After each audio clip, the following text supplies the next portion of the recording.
I was pulling for the underdog, so I just was devastated for Florida Atlantic. But it was just such a competitive game. This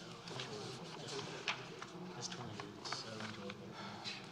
Of course, it tells you about my ability to stay up late to watch game. I didn't watch any of you guys past my bedtime.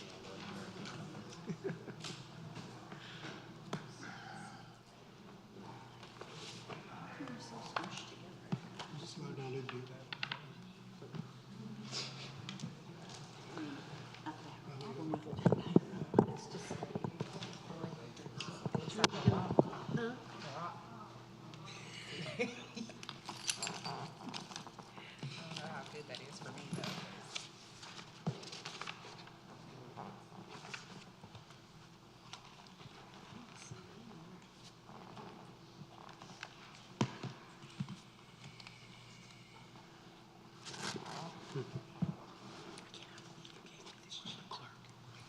March 31st. My conversation you make. Look at the note to myself. Yeah, he asked her to remove her in the party. Lisa coming back. Yeah, she's smoking. It's spread. Okay. Couple minutes. Yeah.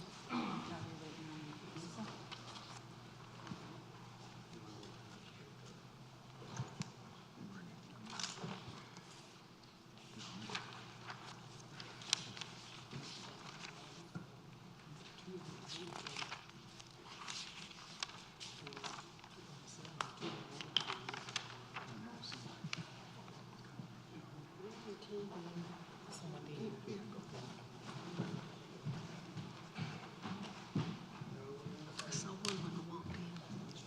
I'm thinking of it.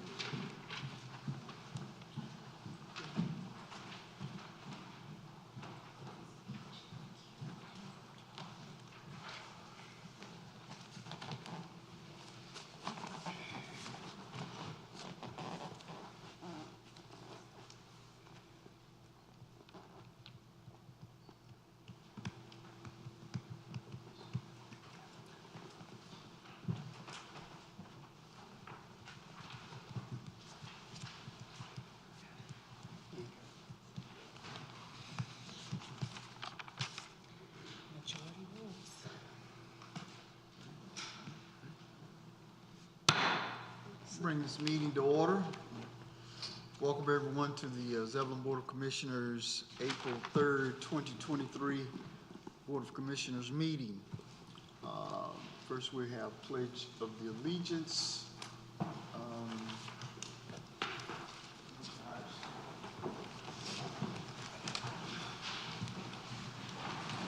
I pledge allegiance to the flag of the United States of America and to the republic for which it stands, one nation, under God, indivisible, with liberty and justice for all.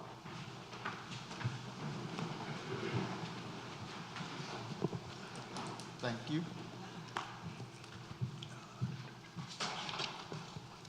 Next we will have the approval of the agenda.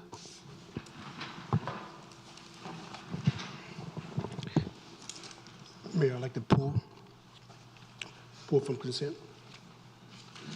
Park and Rec Ordinance 2023-33, recognition of a sponsorship for special events. Park and Rec Ordinance 2023-34, CIP reallocations. And Public Works Resolution 2023-24, Shepherd Park infrastructure acceptance. And those will go under new business.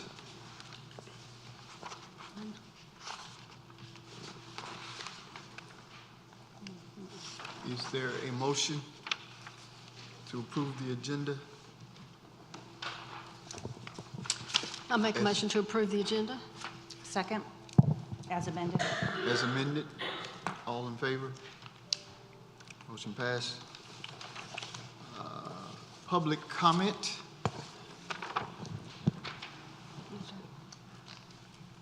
Recognition. Oh, school recognition, I'm sorry. our teacher and student won't be here tonight, this spring break. Oh, she's here? Oh, okay.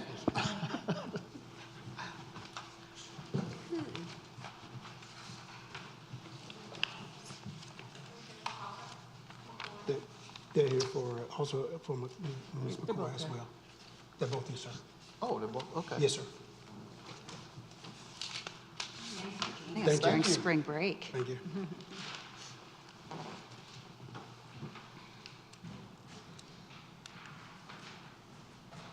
First, our student, Harper McCoy.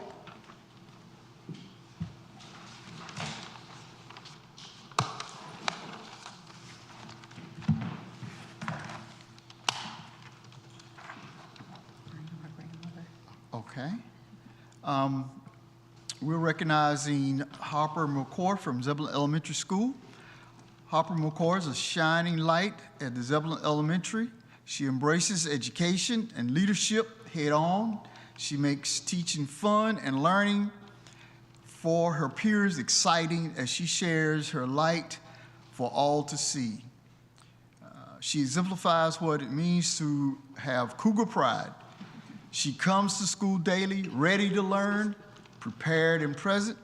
She's always positive and brings an air of joy and assertiveness, respect. She is mindful of her behaviors at all times, integrity. She maintains positive relationships and self-regulations, displays self-control. She comes to school and gives everything that she has to do her best. Harper is and has shown cougar pride. And this is Harper's mother? Grandmother. Yeah, she's Okay. in DC on spring break. Okay. So, But she's watching. all right. The town of Zebulon recognizes Harper McCoy of Zebulon Elementary School for being an outstanding student. She is an inspiration to her teachers, administrators, and peers each and every day. On this day, April 3rd, 2023, signed by Mayor Glenn L. York.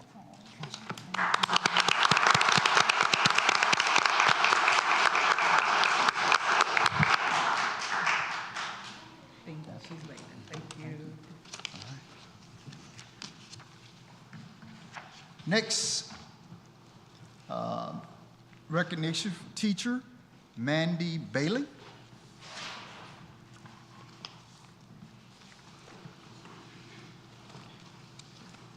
He told me y'all was at spring break, going to the beach or something.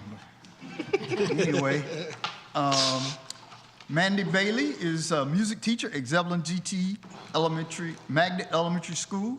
She has a passion for music, which comes through to her students.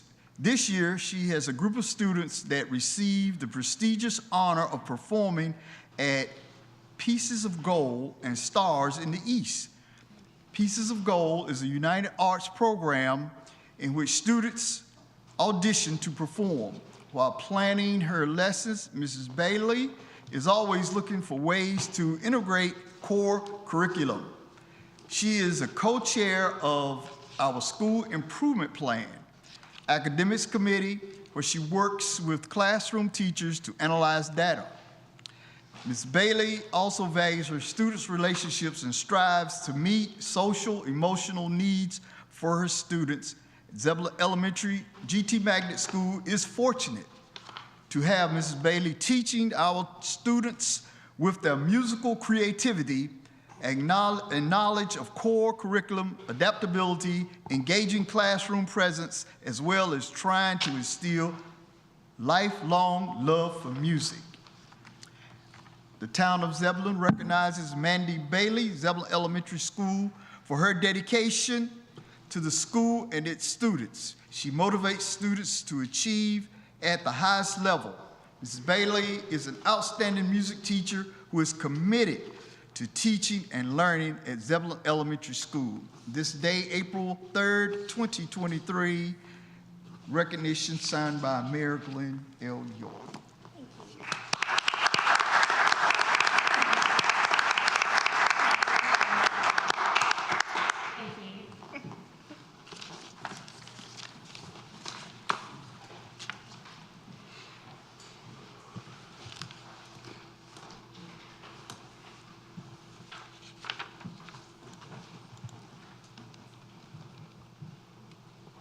Next, public comment.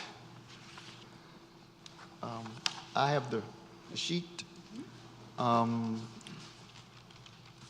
It's Jenny Privet. See her here. Is she here? She had asked that I sign her up, so I guess she will not be here. Okay. Miss Susan Pierce.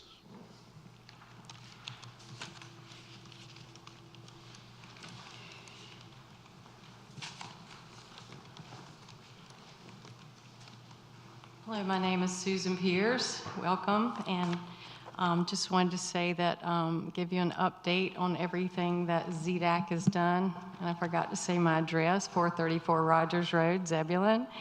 Wanted to give you an update on the Zebulon Downtown Arts Council, also known as ZDAC, and what we've been up to lately.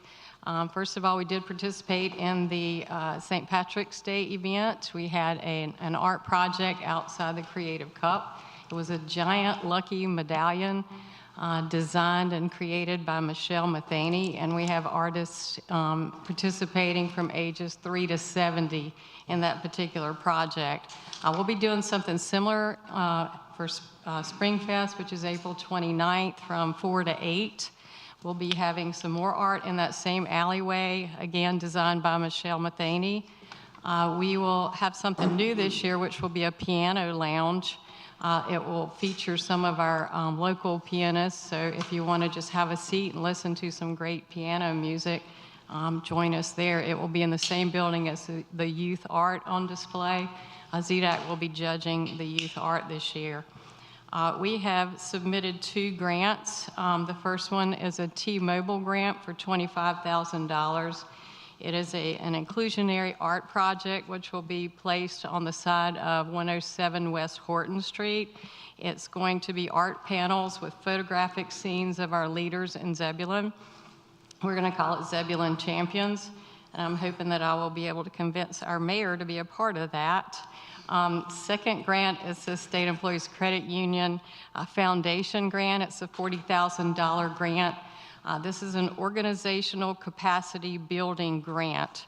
Our goal is to have a Zebulon Arts Council. This will help us have some grant writers, some marketers, fundraisers, things like that to work with us on this goal. If you look on our webpage, our strategic plan does have one of our goals as being an arts center. Our webpage is www.zdac.org if you're interested in learning a little bit more about what we're doing. You could also join us at our monthly meetings. We meet the 3rd Thursday of every month at the Creative Cup at 5:45. It's a fun group of artists and business people and art lovers, so we'd love to have anybody join us for that group. We're open to all, any and all. I do appreciate the commissioner's support for ZDAC. Most of you turn up at our ZDAC events when we do them, and we do appreciate that. If you have any questions, I'll be around, be glad to answer them on any of our projects. Thanks. Thank you. Miss Privet has come in. Yes. Miss Jenny Privet.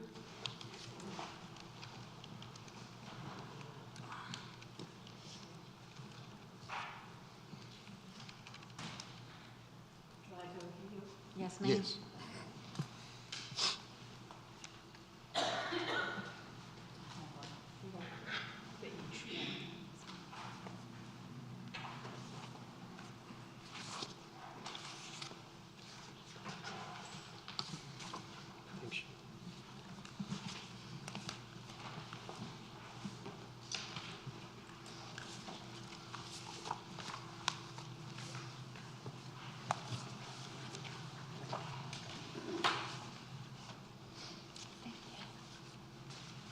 Thank you, Lisa. My name is Jenny Privet. I'm a member of the Board of Friends of Wakeland Incorporated. I have been asked to speak on behalf of this nonprofit organization. I gave you a folder with information that I will be referring to. The first sheet is the minutes of a town meeting, November 14, 2007. These minutes show Dr. Ann Matheny, who was president of Friends of Wakeland at that time, asking the town board for a plaza space in front of the old school building, which is the town hall today. Friends of Wakeland had helped in acquiring the bond for the town hall by writing letters, putting out flyers, and spreading the word about the bond that was passed. On page 2, fourth paragraph, you see Commissioner Curtis Strickland made a motion that the concept of space in front of Town Hall be called Centennial Plaza, with the Friends of Wakeland selling bricks, pavers, and granites, honoring or in memory of people that went to Wakeland School or made a contribution to the town through community work, a business, or being a part of the community. The motion was seconded with no further discussion. On page 3, there is a memo from Town Manager Rick Harden that Dr. Matheny would attend a planning work session to give more details about the concept. On page 4, you see a drawing showing the Centennial Plaza. On the next 5 pages, you will see a complete and thorough history, planned activities, officers, how to get involved, Rick campaign with guidelines, and how to donate memorabilia, which is the second authorization given to Friends of Wakeland inside the building on the 2nd floor. A letter to the public explaining these items was attached. The purpose today is to clarify putting benches around the Centennial Plaza. Friends of Wakeland have an educator group that would like to donate a bench in honor of Peggy Wilder, a former teacher of this building, an educator and worker of the Zebulon community, who until a few months ago was taking care of the adopted pots on downtown Zebulon sidewalks. This group will be giving donations to pay for the inscription on a bench that will be granite. And it's going to be exactly like the benches downtown and beside the sidewalk leading to the side entrance of this building.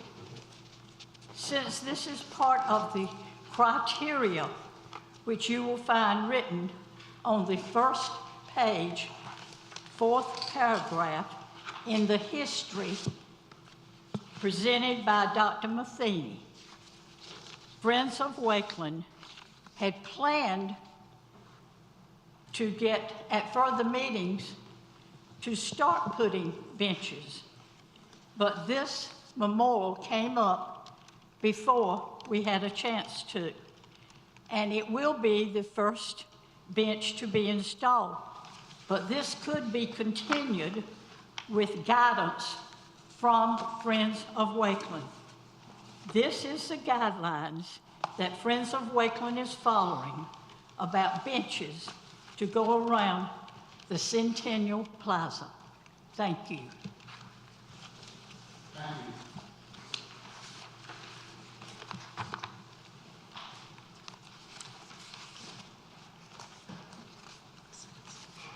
Next is Caitlin Gooch.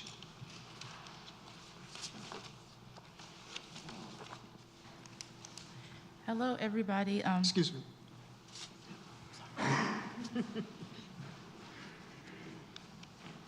Your name and address? Hi, everybody.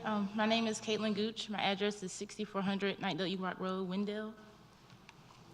I'm the founder of Saddle Up and Read nonprofit in Wendell. We are dedicated to encouraging kids to read in the Wake County area, and we do that by letting kids read to our horses.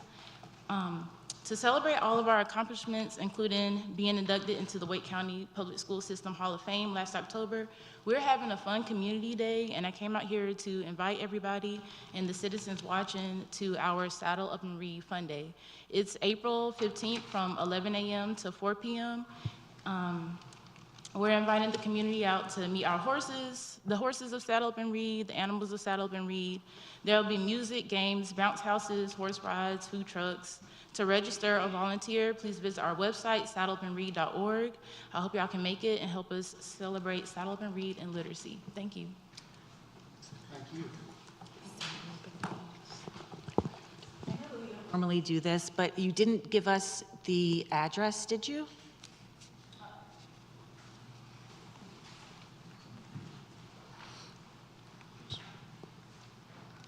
The address of the location is 6400 Knightdale Eagle Rock Road, Wendell, North Carolina, 27591. Thank you.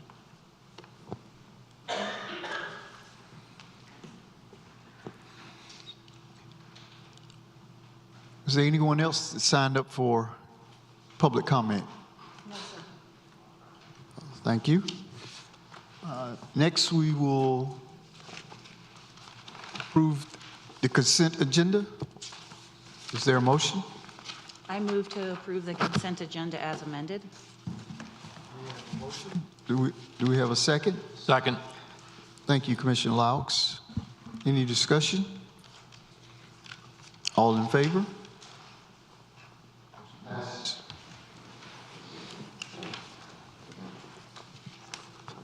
Old business, Clifton Grove deliberation. Annexation. Good evening, Mayor and members of the board. As you will note, I am not Michael Clark. He right now is probably humorously watching me flail at this. He is at the National American Planning Association meeting in Philadelphia. So hopefully I'll honor him by getting through this. So before the board tonight is a deliberation and decision on the Clifton Grove annexation. Again, as a reminder, the standards to follow when considering annexations is whether the owner of the property has given approval, whether services can be provided, example, infrastructure services like water and sewer, or frontline services like police and fire. And you heard at the last meeting that those two, or all of them, can be provided. One of the things that I push with the staff is to try to make bullets or singular items brief. This is a little bit too brief. This is not a cost or return of how much tax dollars pay for services. This is a cost compared to return on if you have to take out any debt. You do not have to take out any debt to provide services or infrastructure to this project. And the last standard is public health, the community's public health, safety, and welfare. So I'll provide a brief overview of the property as well as the application, and then recognize the applicant to present more information. So this property is located in the southwest quadrant of Pippin Road and Pierce's Road. So in this highlighted yellow right here. You'll see that it is surrounded by development that has already occurred within the county. So these are developments that, as an example, generate traffic, but they are not paying town property taxes, did not pay any transportation impact fees. You'll see the corporate boundaries. The corporate boundaries are in red, and so this property is to its west. That's the Weaver's Pond development, and to the south is the Tarrant Lakes and Tarrant Meadows development. What this development does, this annexation, if it were annexed, it would connect this contiguous part of corporate boundaries in Tarrant Lakes with the satellite boundary, or the satellite annexation of Weaver's Pond. When this annexation comes in, it bridges that gap and allows for you to extend your extraterritorial jurisdiction so that when developments like this come in the future, then you can have some say in how they're developed. So again, this property is within your extraterritorial jurisdiction, giving an indication that this was within your growth horizon for the town of Zebulon. As I mentioned, it's adjacent to the contiguous boundaries, which is the Terran Lakes and Terran Meadows, as well as the satellite corporate boundaries, which is Weaver's Pond. As far as utilities, water is available. The sewer runs along the west of the property, right there, and down the south. This is a good project of note. That project right there is the Beaver Dam Creek outfall. That outfall was reason your merger agreement went on a few more years, so the town would pay off for the installation of that. The outfall was put in as a way to develop properties around Weaver's Pond and Terran Lakes, as well as along the properties along Old Bun Road. So this was intended to be a growth area and spurred that growth by having the city of Raleigh and paying the city of Raleigh to put in that outfall. If annexation is denied, Raleigh may still allow connection into the system at a higher rate. So they have provisions within the merger agreement that they can still consider annexation. What that would mean is if the city of Raleigh still provided utility access to this development, but it was not annexed into the town, then the homeowners within that development would pay double rates, but the town itself would not receive any property tax revenue or traffic impact fees. Other consideration, annexation is just the annexation of the property itself. It's not approval of the development. The development actually meets all of your code of ordinances, all your development ordinances. The developer is responsible for the infrastructure improvements.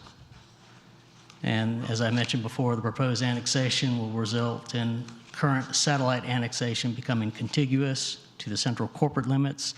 Again, this allows you to expand your extraterritorial jurisdiction so you can bring in those properties that are not yet developed and allow them to, require them to develop to your standards rather than developing to county standards and putting traffic on your roads without realizing any property tax revenue or transportation impact fees. Failure to approve annexation will not prevent development from occurring, so this could happen in a couple of ways. As I mentioned, the city of Raleigh, the developer can petition the city of Raleigh to request connection of utility services. This development could also still come in, while it would be a less dense development, could come in under county regulations. It's a brief overview of the development plan itself. Again, this is not a condition of the annexation request that's before you. So staff recommendation is to approve the proposed annexation through the adoption of ordinance 2023-30. If the board finds that the standards of the sections that I referenced in 2.2.2.g are met, again, those are owner approval, that the services can be provided, that the return on the cost of any debt, again, that's not applicable here, as well as meeting the community public health, safety, and welfare.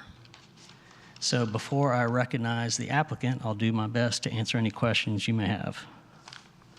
Any questions from the board? Commissioner Miles? For just clarity, could you please explain how Raleigh can supersede what we have currently? Breaking it down for me, please. Yeah, that's a legal document, your merger agreement. So with that, I'm going to recognize the town attorney to speak to that. Thank you.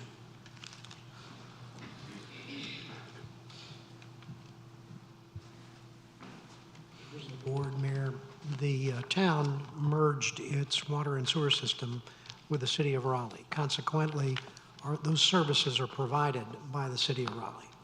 The city of Raleigh would still have the option to provide services to this development, whether Zebulon annexes or not. So what document is that? Did I miss the document? Yeah, it's the merger agreement between the city of Raleigh and the town of Zebulon. I believe it was entered into in approximately 2007. The specific sections in it are section 5.3 and 5.5 that refer to services to be provided outside of the city limits. So would this apply to other potential development later on in the future, or is this just this one development here? Well, this development is, has one unique feature. It's in our ETJ.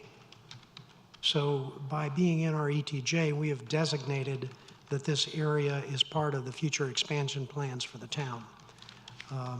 If it's not in our ETJ, then the developer does not have to apply to develop according to our zoning regulations. In this case, it's in our ETJ.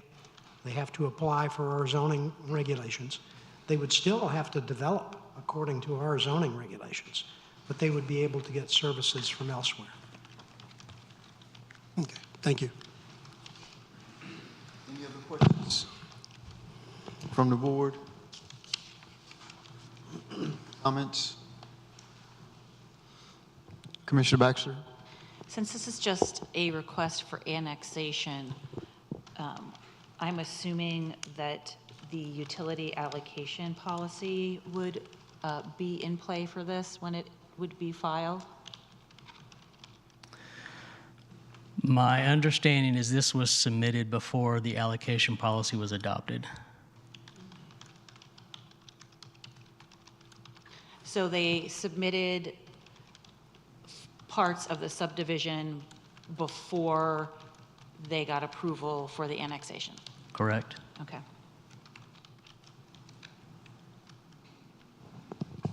Any other questions? Commissioner Laux? Yeah, one question on the traffic impact analysis. That normally has to be done whenever a subdivision has 100 or more units, correct? Yes. Is there a lifespan or a death date on a traffic impact study?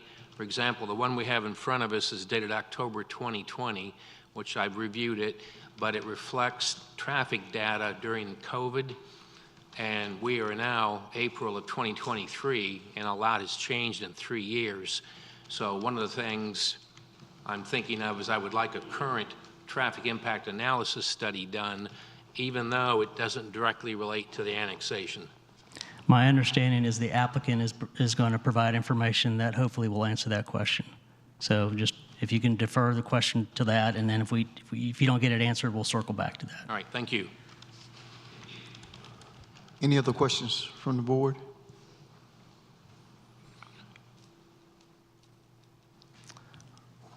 All right, hearing none, then I'll recognize the applicant.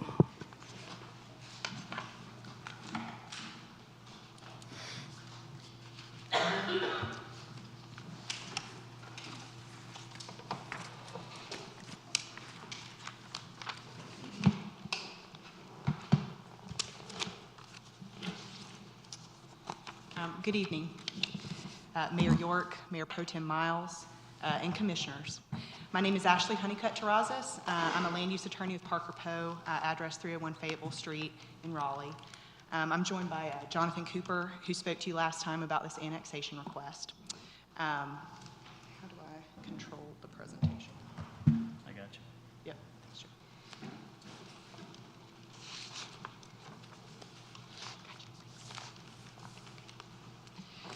Okay, so here's the property that we're talking about tonight. It's about 119 acres on Pierce's and Pippin Road, just south of Weaver's Pond and north of the Tarrant Meadows development. I'm here on behalf of the property owner and contract purchaser of these properties who have submitted the application for voluntary annexation into Zebulon's corporate limits. I'm going to ask that you approve this annexation, but before I get to why you should approve it, I'm going to do something a little unusual and talk about a couple things that I heard when I watched the hearing from last time, and they are important issues, but what I want to focus on is kind of what Joe was talking about, why they're not legally relevant to the annexation decision before you tonight, but I do want to address them. So First, I know that when the hearing was open last month, there was a lot of focus on the neighborhood that the applicant has an approved site plan to build on these 119 acres. We all looked at that site plan. It's in the agenda packet. And Jonathan, who's a resident of Zebulon and lives right down the street from these properties, talked to you about the project that he spent 2.5 years spearheading and designing with your staff. He's proud of it, and he should be. It's a conservation subdivision that's conserving in perpetuity, never to be developed, over 60 acres, 52% open space, exceeding the required 50% conservation in the ordinance. Municipalities all over the state are trying to encourage that kind of development, and I've never seen anything more than a 40% open space requirement. The project's also laid out in a way that will increase vehicular connectivity in the area with a street, which was not required, that will act as an alternative route around the Pierce's-Pippin intersection. This was something that Jonathan particularly wanted for this project, and he thinks will be a benefit to the area. But I'm not here tonight to try to sell anyone on the merits of this project, because the plans for this site, this development, are not relevant to the decision of annexation. So secondly and relatedly, I know that there were a lot of concerns raised last time about the traffic impact of the project plan for the site.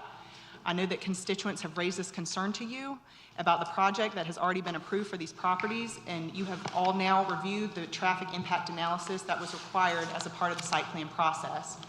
And is required for your ordinance, as we just discussed, for any development that generates a certain number of trips.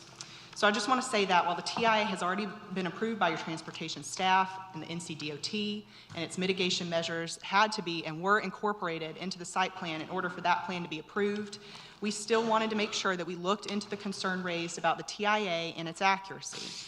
We went back to the traffic engineer who did the original study, which he did when we began the site plan process back in 2020.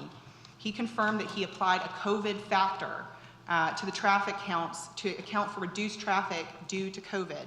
That was a standard practice during that time.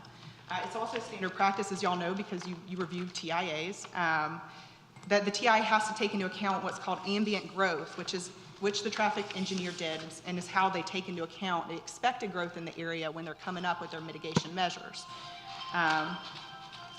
And again, while this site plan has already been approved, the appeal period has passed, and we're not opening the site plan up again, we did want to make sure that even if we were starting over from scratch and planning this project today, the predictions in the 2020 TIA were more or less accurate, and as were the resulting recommended mitigation measures. So our traffic engineer looked at that, looked at what's on the roads and planned in the area today, and he confirmed that his recommended mitigation measures that will need to be incorporated have not and would not change. His original TIA that you have now reviewed was accurate in terms of the required traffic mitigation measures. And I do understand that traffic is the #1 concern from folks about developing new homes on these 119 acres and about growth in the town in general. It's something that's impacting every part of Wake County, and I don't want to minimize the importance of that issue to people. But under North Carolina law and the relevant annexation and development policies, which I have a lot of familiarity with because they've come up in several different cases in my own legal practice recently, the traffic impact of the neighborhood plan for these properties is not technically pertinent to the annexation decision before the board, and I'd like to explain that. And Joe's already kind of started that, so, and as has your town attorney. So I want to start with this map. Every property that has a color on it is in Zebulon's planning jurisdiction, which means that they have Zebulon zoning. Zebulon regulates the development of these properties through your development ordinance. The properties without any color on them are in Wake County and under the county's planning jurisdiction. Those in red are in Zebulon's corporate limits, and the properties in yellow are in Wake County, but in Zebulon's extraterritorial jurisdiction, or ETJ. State law allows Zebulon to exercise its planning jurisdiction by applying its development ordinance up to a mile away from its corporate limits to areas of existing or projected urban development and areas of critical concern to the town, as evidenced by officially adopted plans for its development, to quote the statute. At some point, the Board of Commissioners extended the ETJ to this area and applied Zebulon's residential 2, R2 zoning. This is just a snip of the description of the R2 district from your ordinance. It's the lowest density residential district that's not in the watershed, and as long as the property owner is willing to build at or under the density limit and comply with all other R2 regulations in your ordinance, they do not need to seek additional entitlement Like, for example, a rezoning or a special use permit, they can build the project by right after an administrative review by the town staff of their development plans. Properties do not need to be in the corporate limits for owners to submit and work through site plans with the town. Properties in the ETJ, because they already have Zebulon zoning, are able to do this as well. And town staff can administratively approve the site plan, which gives the property owner the vested right to build the project because they have confirmed that it complies with all of the requirements in your development ordinance. As we know, that's what happened for these properties. Jonathan and his team worked with Mike Clark, your planning director, and town staff for 2.5 years to make sure not only that we have complied with the strict letter of the ordinance, but from our perspective that we've gone above the requirements to make this a great project for your town. And so where does annexation fit into this? I want to go through a few points about annexation that are relevant to this question. Annexation is how a property is brought into the corporate limits of the town. Unlike some other decisions that come before you, there are only 3 possible decisions on an annexation petition. You can approve with a delayed effective date, or deny. So it's not like a rezoning decision or a quasi-judicial decision where you can add conditions. An annexation has to be a yes or a no. So once an annexation is effective, the town is required by state law to provide the same services that it provides to the rest of its residents, which is why your staff does a thorough investigation into whether all services can be provided to the property requesting annexation. They've determined that service provision will not be an issue for these properties, and that's typically the case for properties in the ETJ. Only properties that have been annexed can be taxed by the town. That is one of the primary benefits of annexation, increasing the tax base. The staff report states that the expected tax revenue generation for these properties is over $360,000 per year. That's millions of tax dollars from the property owners, your neighbors, over the years that will go to the town if the property's annexed. And because there's no longer involuntary annexation in North Carolina, when a property owner submits a petition for voluntary annexation, that is almost always going to be the only opportunity that the municipality has to extend its taxing power to that property to get the tax base. And the North Carolina Supreme Court has held that the municipality may require the property owner to agree to annex in order to get public utilities. That is still technically, under law, a voluntary annexation. I'm going to talk about public utilities and annexation because we all know that the property will need public utilities for the planned subdivision. Again, the relationship between annexation and public utilities provision has come up in my practice recently, so it's something I'm very familiar with. In 2006, Zebulon entered into an interlocal agreement with the City of Raleigh to merge the public utilities infrastructure, transfer it to the City of Raleigh, and allow Raleigh to take over responsibility for operation, maintenance, and service provision of public utilities in Zebulon's corporate limits and its urban services area. And y'all may already know this, you probably pay your utilities bills to the City of Raleigh. And while this is a good thing for Zebulon's residents, they get better utility service and save money on their utilities bills because of this merger. So Raleigh also provides public utilities for several other communities in Wake County as well. So under this agreement, Raleigh agreed to provide utilities to the properties in Zebulon's corporate limits and its urban services area. But before Raleigh will extend public utilities to property outside Zebulon's corporate limits, like property in the ETJ, the property owner must apply for annexation into the corporate limits. There's no requirement that the application be approved. And for outside the corporate limits utilities extensions, Raleigh's policies apply.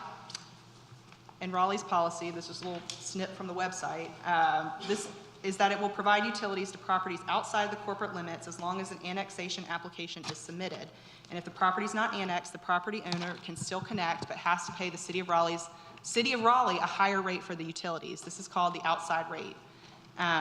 So if the property is in the ETJ and utilities are available, which they usually are in the ETJ, what Raleigh requires from the property owner is an annexation petition to turn on the tap. Whether the annexation is actually completed just determines the rate that the customer pays to the City of Raleigh for the utilities. State law allows them to charge a higher rate for utilities outside of the corporate limits, which they do, and all of the additional utilities revenue goes to the city.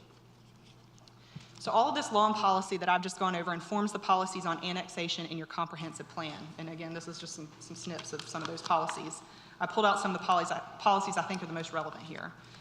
So you want to continue requiring property owners to agree to annexation for public utilities, which is allowed by state law, so that you can tax that property and get additional town revenue to pay for all of the initiatives that you are undertaking to serve your residents, like better parks, a revitalized downtown, All of these things take tax dollars. Property taxes are the largest revenue stream for the town, and because involuntary annexation is no longer allowed in North Carolina, this is likely the only chance you will have to get those tax dollars from this property. You want to avoid creating a donut hole here because of the inefficiencies in service provision that it would create. Annexation will connect Weaver's Pond, which is currently a satellite, to your primary corporate limits. And again, from an efficiency standpoint, it makes more sense for the town of Zebulon to provide services to this property than it does for those services to be provided by Wake County. It makes sense to provide these, for example, it makes sense to provide these folks with trash collection services since you already have to collect the Weaver's Pond trash anyway. So we've already talked about the financial and tangible considerations and the intangible benefits of annexation. Letting these folks officially be part of your town, pay your property taxes, vote in your elections, et cetera, are important for you to consider. And finally, annexing property in your ETJ is completely consistent with your town's policies and priorities. When you extend your ETJ to a property and apply Zebulon zoning, you're signaling that, one, you want the property to develop under the restrictions and regulations of your development ordinance, not Wake County's. Two, you can provide it with the same services you provide your other residents or will be able to in the near future. And three, you want the property to come into your corporate limits so that it can be fully part of the town and will pay your town property taxes. And so to sum up, this 119 acres in your extraterritorial jurisdiction can be developed under the regulations in your zoning ordinance. We have offered to annex into Zebulon, which is required to connect to Raleigh's public utilities. And we think that it is a better outcome for the town and the residents for you to accept that offer, bring this community formally and fully into Zebulon so that it can add to your tax base. And thank you so much for your time and your service, and I respectfully ask that you approve the annexation. Any questions or comments for the presenter? Is this going to have to come back before us for a rezoning? No.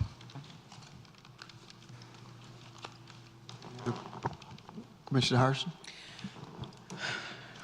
While I understand and understand annexation and why this annexation is important, I have some concerns regarding the annexation that not about the traffic impact. Okay.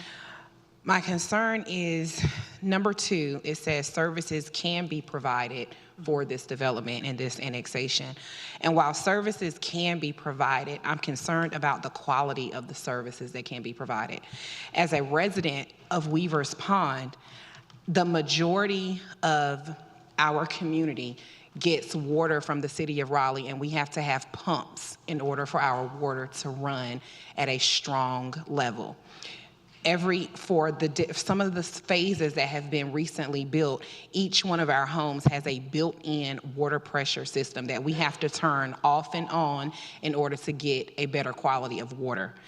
And my concern is we already have houses that are coming around us. You mentioned that this will be an addition, or we're right beside Weaver's Pond. Mm-hmm. So how will this, the water pressure that we're currently getting, which is extremely low, because we have these pumps that help us, how will this affect our water quality and the pressure that we're currently receiving? In my opinion, yes, services can be provided, but it doesn't seem like right now we're already getting a service of low quality, but we have a solution that has helped us with that. What about this community? How will the water pressure and the quality of water that's provided from the city help? Or what's gonna happen with that?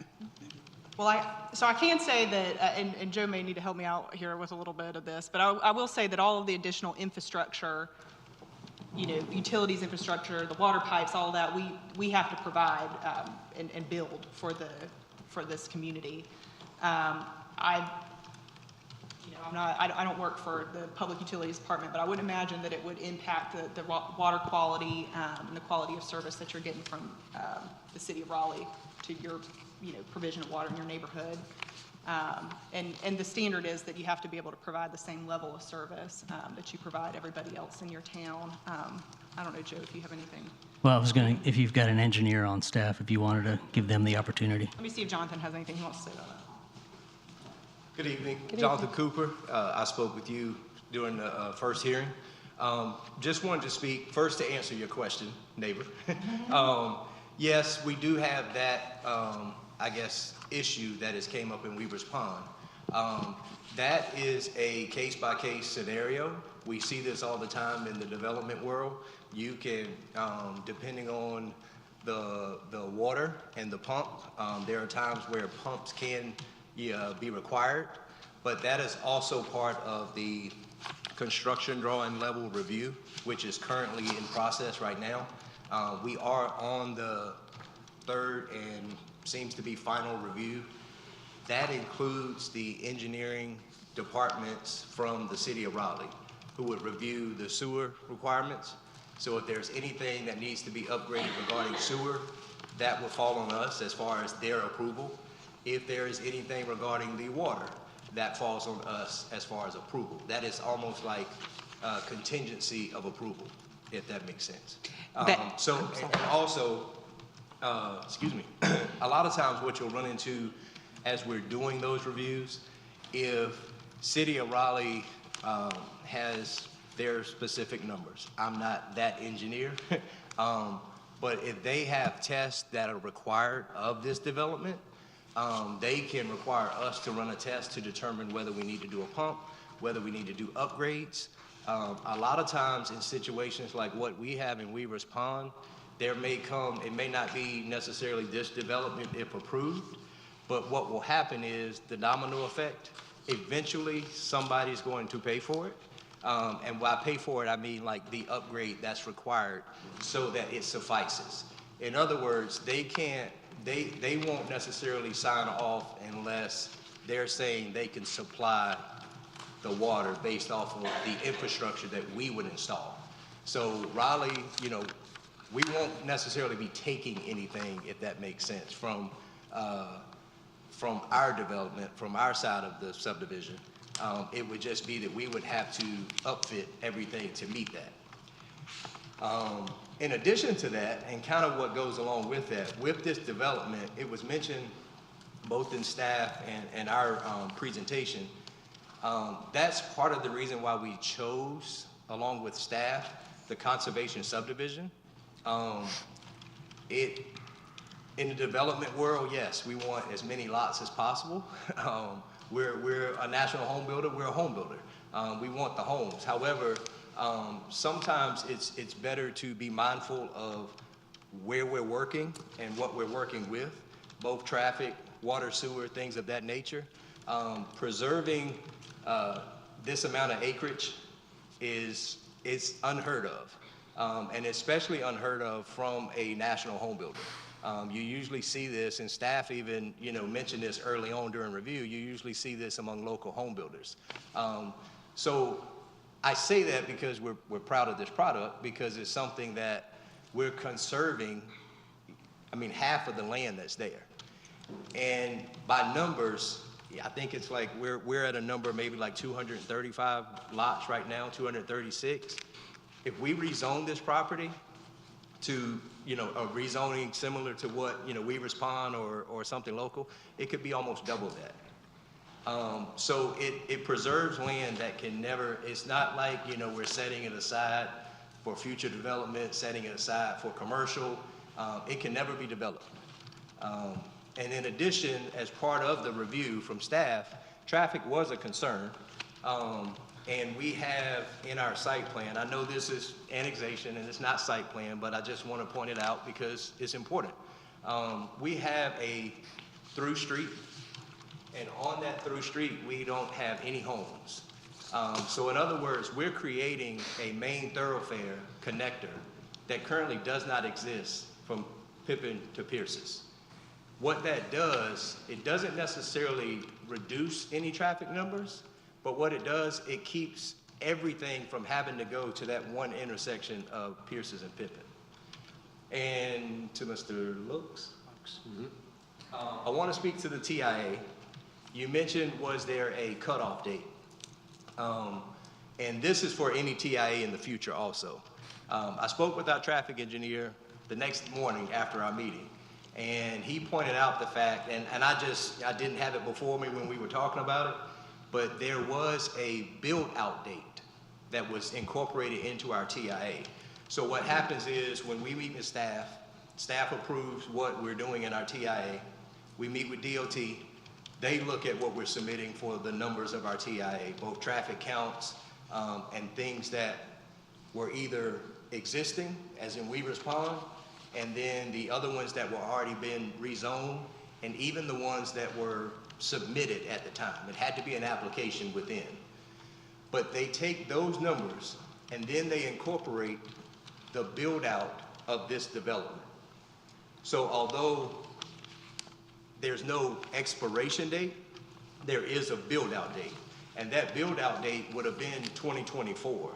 So we are really looking at numbers as if this development has been built out. So the things that we incorporated in the site plan would be incorporated in 2024.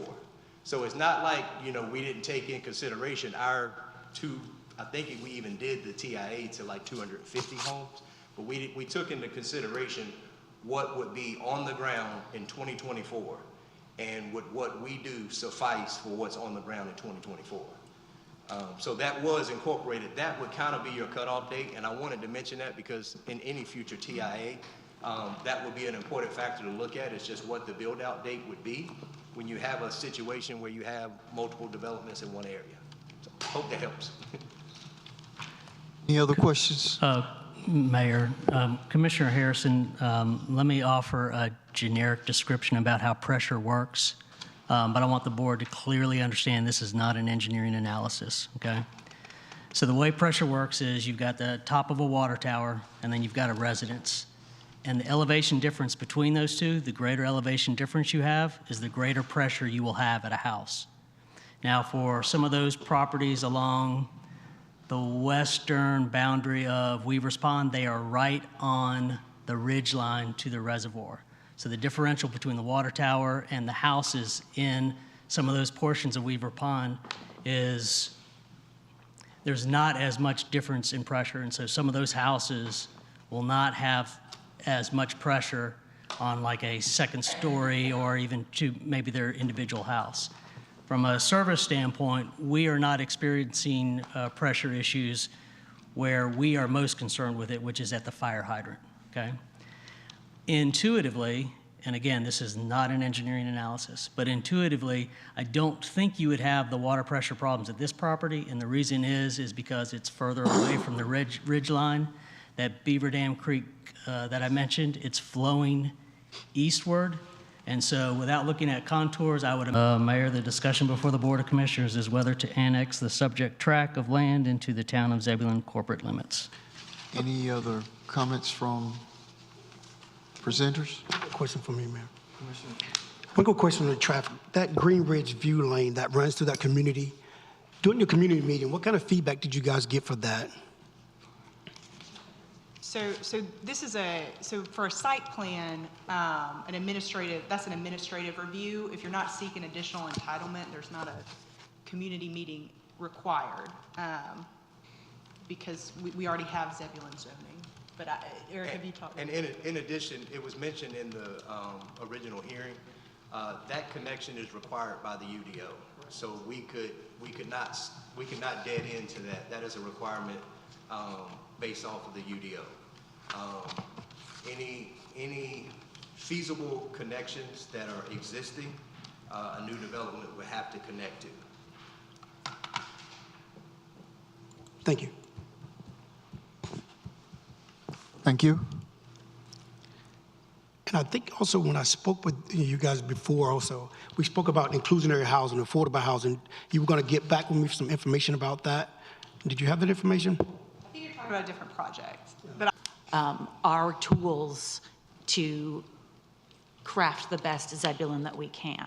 I understand. And I'll say, you know, Mike, I know he's not here tonight, but he does a really good job of trying to work with applicants to make sure you're going above and beyond and coming to you with a good project. And so they worked on this for 2.5 years with a resident who is also concerned about your community.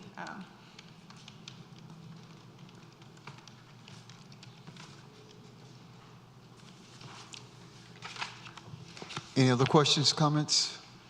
Board? Presenters? Thank you.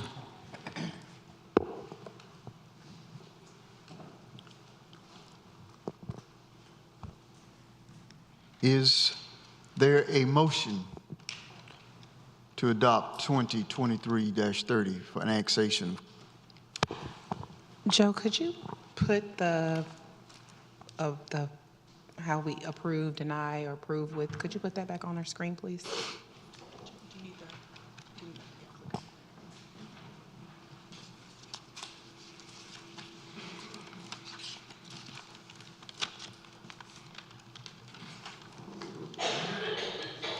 You're referring to?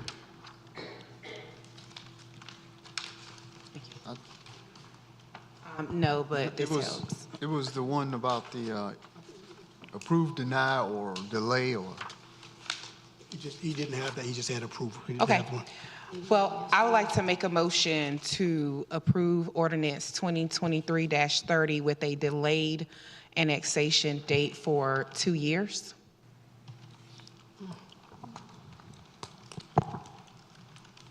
Do we have to have rationale of why? Can the attorney speak to that, please? I just looked up the delay potential on that, and the delay that you're able to invoke is from our fiscal year end, not calendar year end. So we could delay until June 30th of 2023, which is the end of this fiscal year, or we could delay until the end of June 30, 2024. So it's 2 calendar years, but it's really less in terms of time than that. So that would be the basis for the delay. Although there is no requirement that you articulate the reason for it, the presumption is that you would need to get your budget together to develop the assets to provide the services. So a town would say, yeah, we want that tax base. We sure would like to go ahead and get the annexation now, but we're not sure we're going to be able to provide the services for a couple of years, so we need some delay. That's the theory behind the delayed acceptance provision. So if you thought that you couldn't deliver services until you had time to get your budget together, then you would ask for it to be delayed. Thank you.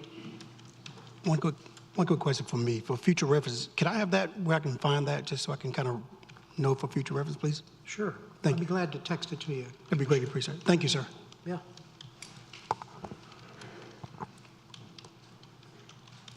So to my understanding, June 2024 is as long as we can hold it out and delay it. That's correct. I'm texting it to you now. Excuse me for being distracted. Thank you, sir.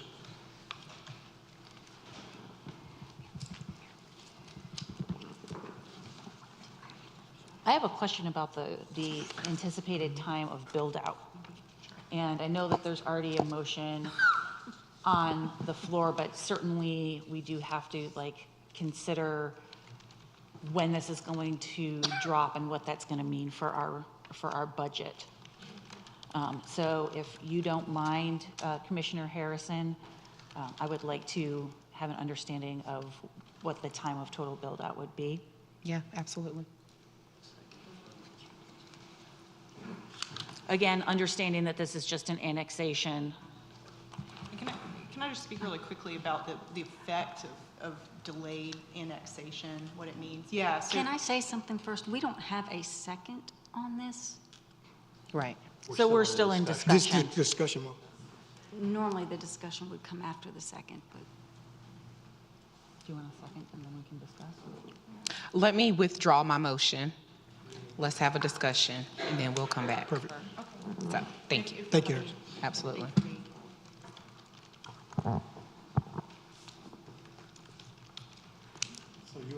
More discussion?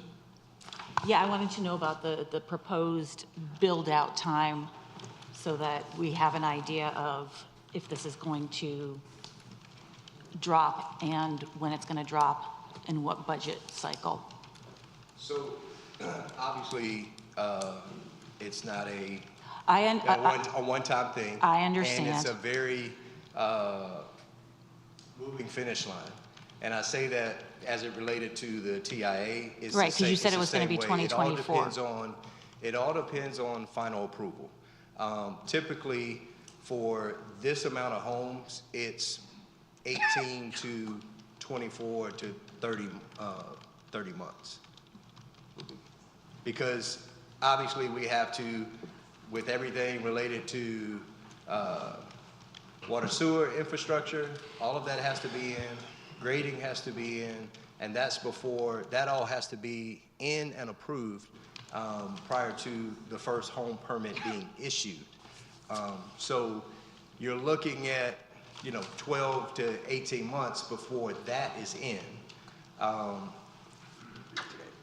would ask that that be taken into consideration, is that even at that 18-month time frame, so if we're looking at fiscal year, even if you're looking at 12 months from this June, you are looking at maybe the completion of infrastructure.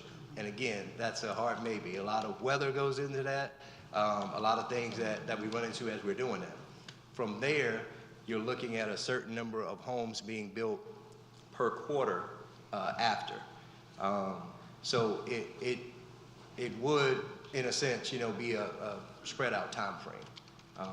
It's not something that instantly, we are not going to be in a position to get a house permitted instantly.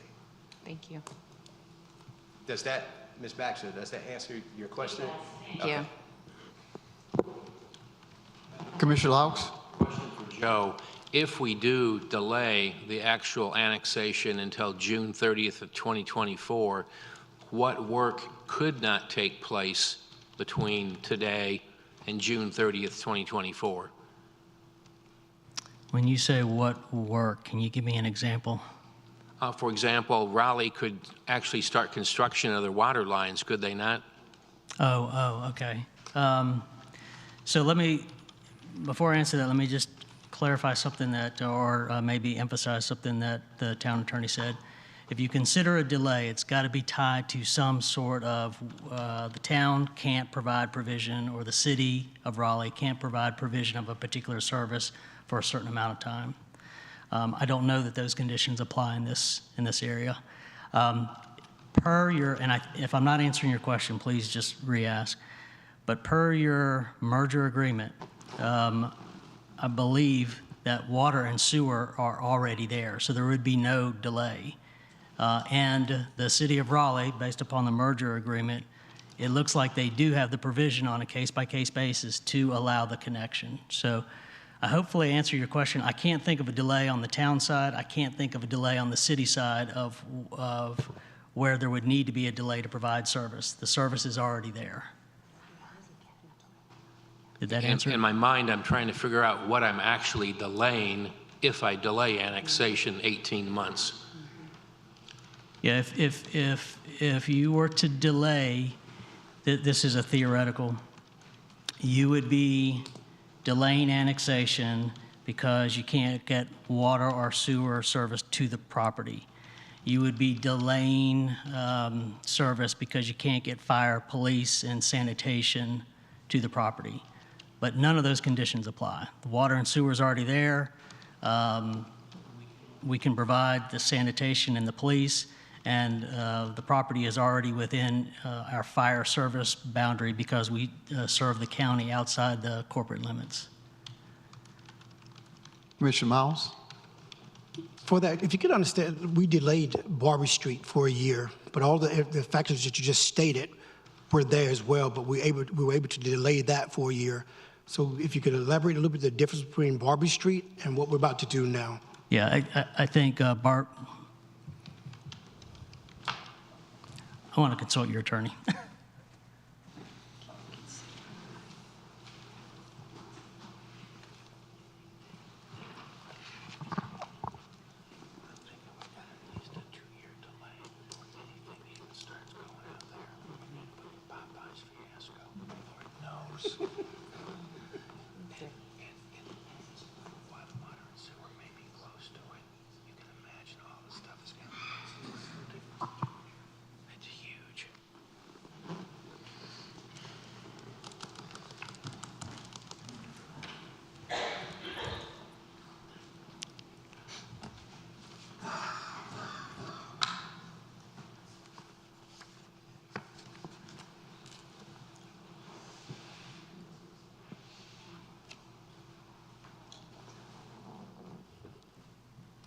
That was just a different situation. The board made that application on the delay. But this is, I can't, as far as providing the services, if the board were to delay the annexation on this property, I cannot establish the rationale about why service, what would be the rationale for the delay, because we can provide service as it is right now. The board makes a decision to delay, then that's a board decision. And if I may, this would be delaying the annexation into Zebulon. But as was presented tonight, because there is access and because the merger agreement, any new resident prior to if we were to build and get a CO within the time frame of a delay, any new resident could legally move in. They would just pay the double rate until the effective date of the annexation, and they wouldn't pay property taxes during that time. Again, there is a construction phase. However,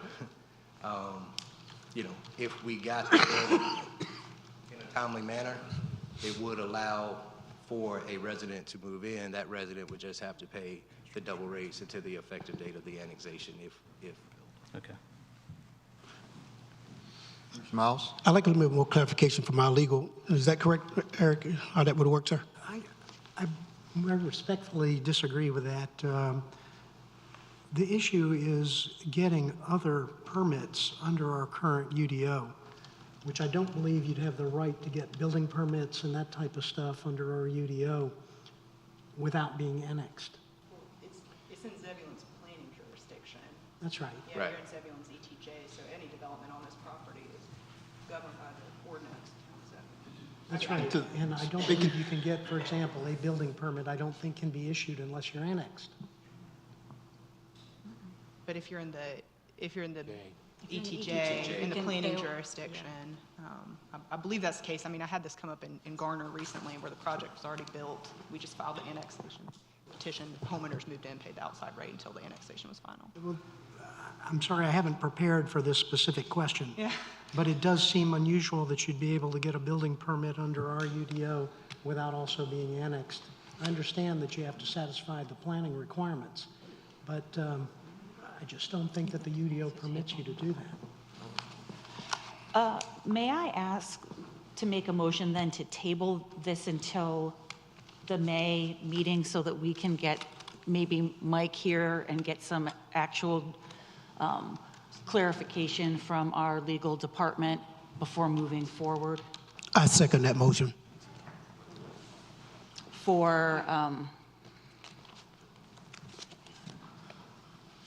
ordinance 2023-30.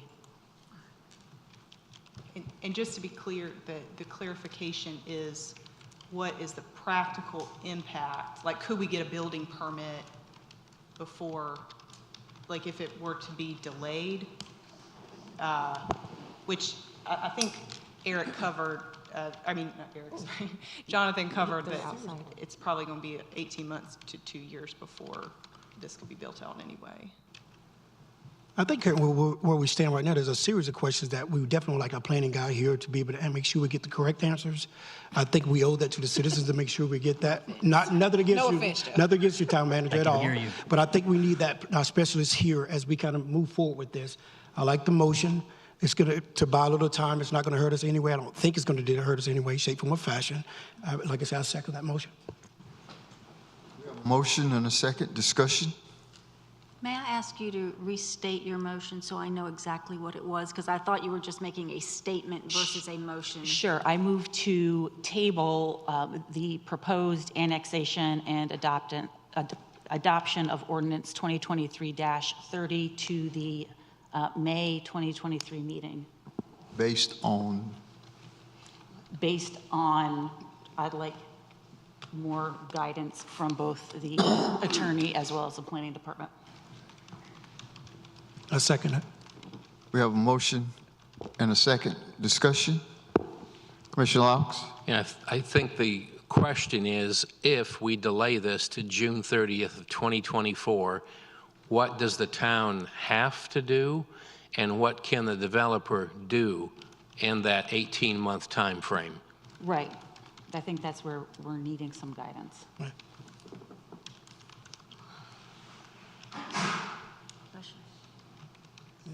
Any, I just want to clarify. So the question to answer is, if there is a vote to delay the annexation, what does the town have to do, and what can the applicant do in that time frame?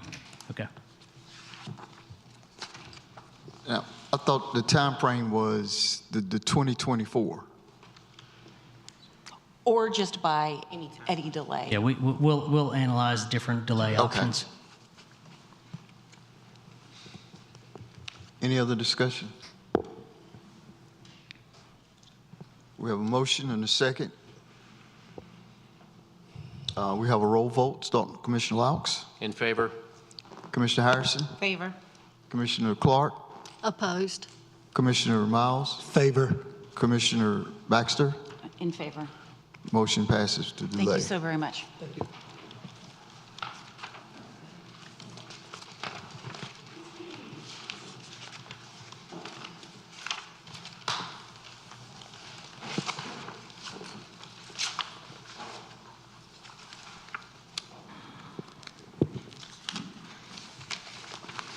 BCD designation? Thank you, Mayor. At their regular meeting on March 6, 2023, Commissioner Baxter gave an update about the Bee City USA program. Upon hearing the information, Town Manager shared that the board would need to consider a budget adjustment to support the program. The board directed staff to move forward in assessing what is required to become a Bee City USA program and added the item to the April 3, 2023 regular meeting agenda. On March 24, 2023, Commissioner Baxter, with co-sponsored support from Commissioner Miles, requested that a resolution accompany the budgetary considerations, so that a sample resolution was included as an attachment to your staff report. The discussion before the board centers around the next steps they want to take regarding the Bee City USA designation. Staff has been able to do a cursory policy analysis and financial analysis. Regarding the policy analysis, upon cursory review of the information provided, the Bee City USA program would fit within the town's small town life goals by offering events and courses to bring the community together. Under financial analysis, there's probably more questions than there are answers, so a cursory review of the referenced information that was presented, as well as looking into programs at the City of Raleigh, the Town of Garner, and the Town of Apex, indicate the development, implementation, and oversight of the program will have financial impacts to staffing, operations, and annual operating and potentially capital budgets. These include develop Bee City Committee, develop pollinator-friendly habitats, implement an integrated pest management program, develop a Bee City comprehensive plan, and then the application and renewal fee, as was mentioned at the last meeting, the current fee is $100.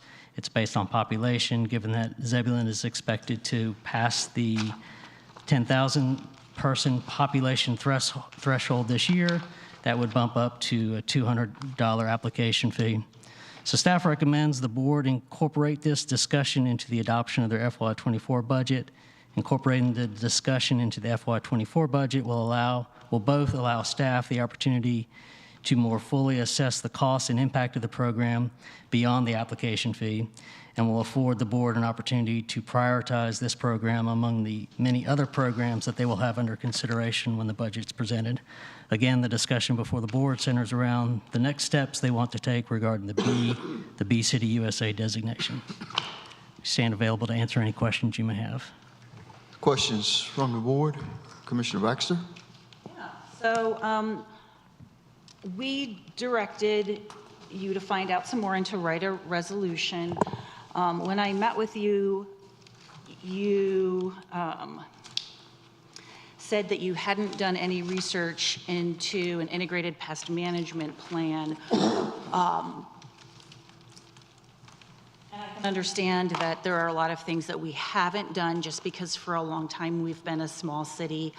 But as we are growing and as we are trying to be good stewards of the wonderful town that we call home, I think that it's very important that we have an integrated pest management plan anyway.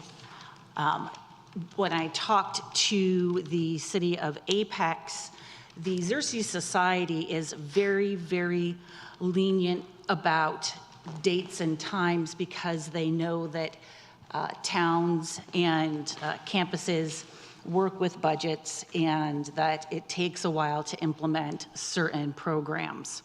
And so even though the town of Apex is currently designated a Bee City USA, they are still in the process of writing their integrated pest management program.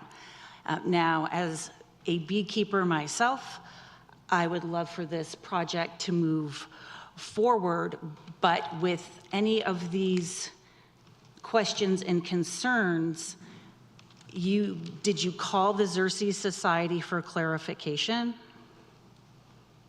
We're still looking into the details of the programs offered in the other municipalities. As far as pollinator space, the East Wake Academy fourth graders are excited to be planting a pollinator garden on April 20th. So I would love for us to move forward. It would not be a big outpouring of time, according to the municipality leaders that I have talked to that are also Bee City USAs.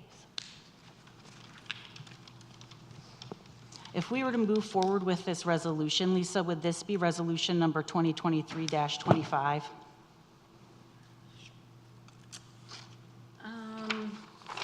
Yes. Okay. Any other questions, comments from the board? Commissioner Harrison. I do. I think this is an exciting opportunity for the town, and I'm very excited to possibly be a Bee City. But I do think that it is something, if we don't have the information, I understand that we are looking at, that you've spoken with Apex and other municipalities, but if our staff has not obtained the documentation or the information, as well as looking at it as it relates to our budget, although it is a small amount, it could be seen as a small amount.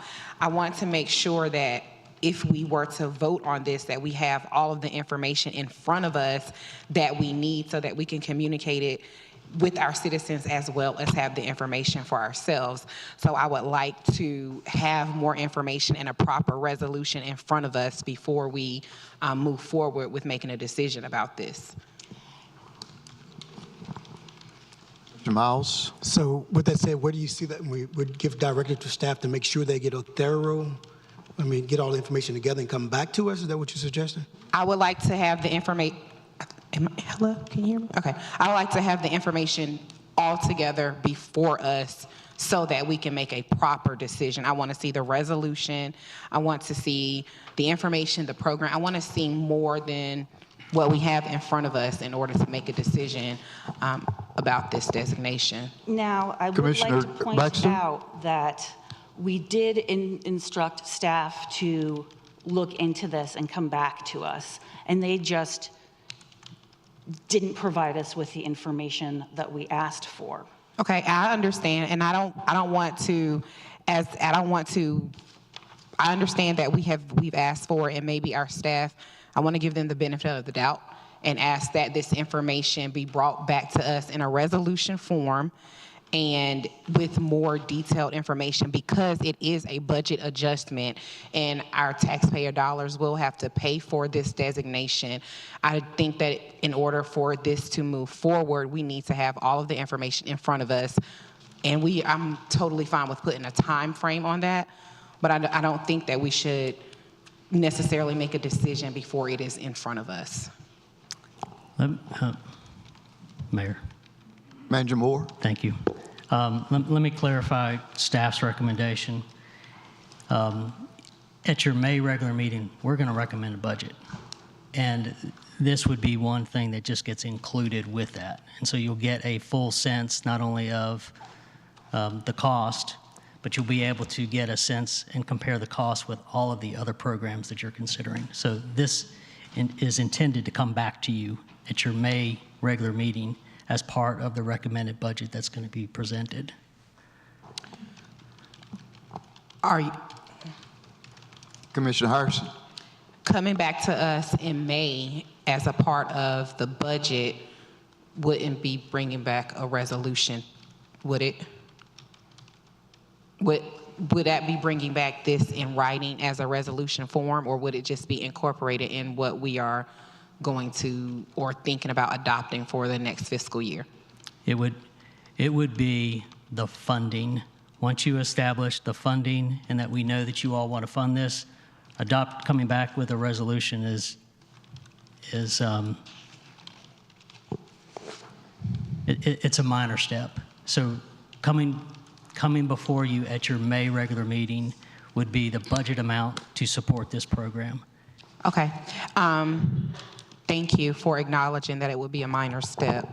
And in being that, I would just like to see it in front of us, if that's okay. Thank you. Commissioner Baxter? So I seem to feel like there's a relatively high amount of pushback when the board has recommendations or resolutions that we bring before staff. I would absolutely hate to think that when I bring something forth about the bench for that Ms. Privet talked about, that we are going to get the same amount of pushback and about budget adjustments and everything else. That's not why we're here. We're here to do positive things for the community. And if you're saying that we can't afford a $100 application fee and a couple of hours writing a pest management program and maybe tasking the Parks and Rec Board, who already takes care of Tree City USA, to take on one more thing, then are we ever going to get Sweet Peggy Wilder's bench? Or is that just something that's never going to happen? Commissioner Clark? I think what the town is discussing, each one of these items on the back will have an expense for the town, so I guess that's what they want us to have, all of that in front of us. I know, and we asked for it and we didn't get it. So I'm a little bit, I have a level of frustration. Well, I'm not sure they understood that all of these would cost. Well, the if they town. don't understand and they don't ask the questions, then is the job outgrowing them? Commissioner Harrison? I don't want to get into a whole matchup here, because what we just want to make sure that we have as much information as we possibly can before we vote on any amount of money that we're going to be spending out of the taxpayers' pockets. We want to make sure that it is feasible and appropriate for our town. Everything else that is in play here, they are very valid things, but we need as much information as we can get so that we can vote on this or make a decision on this by our next Board of Commissioners meeting. Commissioner Miles? With that said, I think we can just kind of like give a directive to staff, may come back with us with all information pertinent to the documentation on the back, with that resolution that Commissioner Harrison needs, all costs associated, and we move from there. I think that would solve the thing. We'll just move it to May. That's fine. I make a motion that we table it till May. BCD USA staff comes back with all information needed pertaining to this, including the town of Zebulon, to the BCD USA, and we move forward from there. A second. We have a motion. Second. We have a second. Further discussion?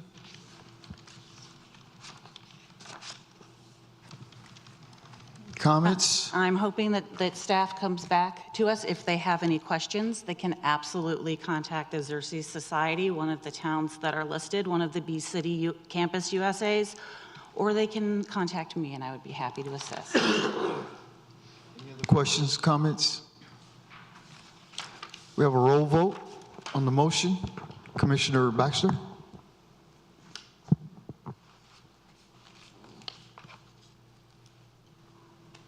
I'm opposed. Commissioner Miles? Favor. Commissioner Clark? Favor. Commissioner Harrison? Favor. Commissioner Laux? In favor. Motion passes. Bond referendum. Thank you, Mayor. If interested in placing a bond referendum on the ballot for November 7th, 2023, the board must adopt a notice of intent no later than their regular meeting on May 1st, 2023. The discussion before the board is to provide direction to staff on the number, type, and value of a bond referendum notice of intent to prepare for their consideration at their regular meeting in May. Staff recommends delaying a notice of intent for a fire, facility, and parks bond. Staff also recommends analyzing a notice of intent for the transportation bond further. With that, staff stands available to answer any questions you may have. Questions, comments from the board?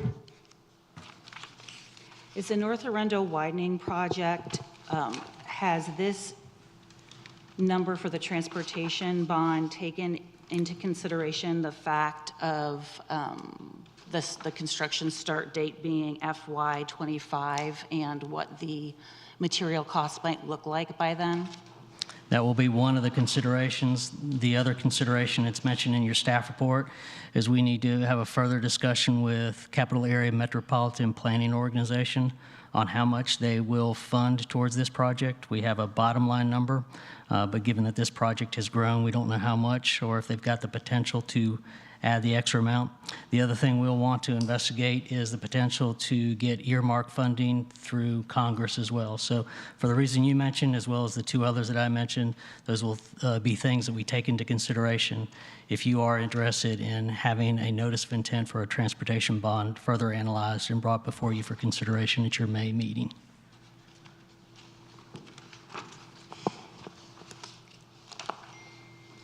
Any other questions, comments?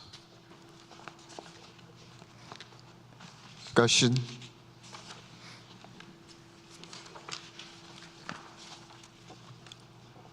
So the direction is to All right, so preparing notice of intents, we have a lot of bond referendum potentials here. And what staff is recommending is that go ahead and direct them, if you are interested, to go ahead and start preparation for a notice of intent for a transportation bond. You're not voting for the notice of intent, but it'll at least put you in a position to vote for a notice of intent on a transportation bond at your May meeting. And then to delay notice of intent for a fire, facility, and parks bond, wouldn't necessarily mean that you delay it until November of next year. We would continue to work on that. But the big direction that we're looking for is for direction from the board on what notice of intent that they are interested in pursuing further. Staff's recommendation is to focus that effort on the transportation bond and to delay the others. questions, comments? Commissioner Miles? Just so I can completely understand the process, at what phase do we bring in a bond lawyer if we were to move forward? When you adopt the notice of intent, that would be a really good time to bring in bond counsel. Okay. Is that something we already have kind of like currently, that somebody we used in the past, or is that something we have to bid out? How does that work? Just help me understand, please. We could take proposals. When it comes to bond counsel, I defer to the attorney. I don't know how many bond counsels there are out there. So I don't know how robust the participation is, but that would be something where we could put out a request for qualifications and see what kind of response we get. But again, I'd like to hear from the town attorney on his perspective of the number of bond councils that are out there. Thank you. Very few bond councils that are approved by the local government commission. There's more than one. That's good. Okay. Okay. Thank you. Any other questions, comments? Commissioner Laux? Yeah, I think we're wise to proceed with the intent on the transportation at this point. In 2024, we can examine the other things that need to be funded, but I think transportation needs to proceed. Can you put that in a motion? I'll make a motion, we direct staff to analyze the notice of intent for transportation bond, the intent. A second. We have a motion. Do we have a second? Second. Commissioner Commissioner Miles, discussion? Roll vote. Commissioner Baxter? Approve. Commissioner Miles? Favor. Commissioner Clark? Favor? Commissioner Harrison? Favor. Commissioner Laux? Favor. And at this point, we will take a 10-minute recess. Thank you.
Please, God, keep us safe. Drawing pictures.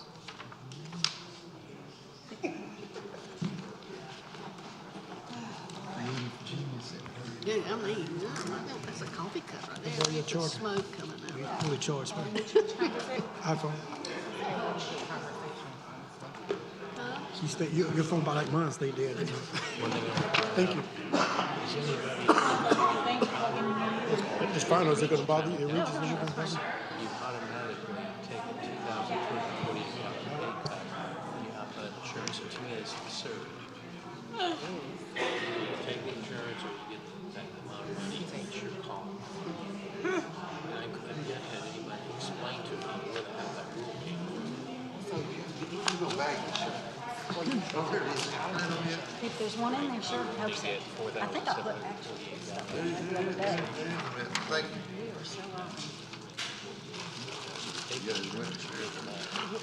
That's why I just said I was gonna have a shot. And you're not even taxed on it. I'm taxed on this. So I get a double whammy. And once again, no one's ever been able to explain to me who made that rule. I do. I have a feeling.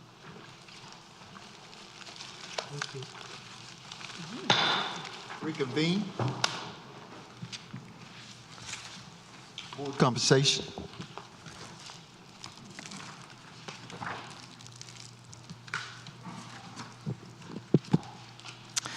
Thank you, Mayor. At their regular meeting on March 6, 2023, the board discussed elected officials' pay and voted to add board compensation to the April 3rd, 2023 regular meeting agenda. So we pulled together some information for the board to consider. Here is a breakdown of mayor compensation, primarily of communities within Wake County, but we've looked at some other municipalities as well, with close approximation in either location and/or population. So you'll see Oxford is in there as well as Wilson.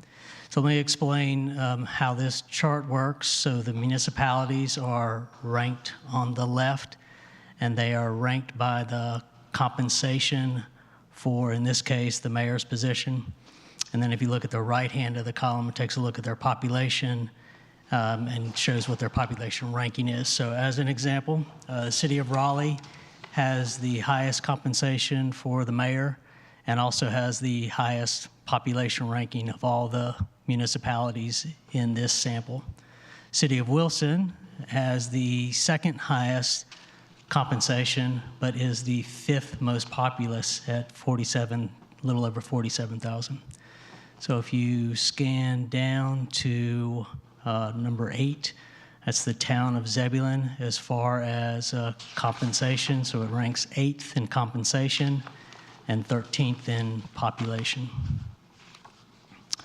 Moving on to commissioner compensation, similar, well, same format. So the municipalities are ranked by the compensation, and then the ranking for the population is over to the far right. So again, City of Raleigh for commissioners has the highest compensation, and they have the highest population ranking. Town of Cary has the second highest compensation, and they have the second highest population ranking. Town of Zebulon for commissioner compensation is 14th, and the population ranking is 13th out of 14. So staff does not have a recommendation. This is information provided. We're here to take any direction or guidance or on any decisions or information that the board has. Any questions, comments from the board? Yeah. Joe, do you have the slide that's in our packages that was handed out last week? You mean the attachment with all this information? Right. Yeah, we did not include that. It's pretty busy for a presentation. Is there something I can highlight for you? Well, just one thing I'd like to point out to the other board members as well as to the public. If you look at the center column under paid health insurance, if a commissioner or the mayor decides they want to take the health insurance provided by the town, The cost of that is $6,996. If you happen to be a person who is either retired and has medical insurance, or if you're working full-time and have medical insurance, you naturally opt out and you give up $6,996. In its place, you're paid $4,748, and then you also get FICA, Social Security tax, so you kind of take a double hit. So bottom line, if you're retired and or working full-time with insurance and opt out, you automatically are deducted $2,248 from your compensation. I've asked for 3 years where that rule or logic came from, and no one's been able to explain it to me on why we penalize someone who waives their health insurance.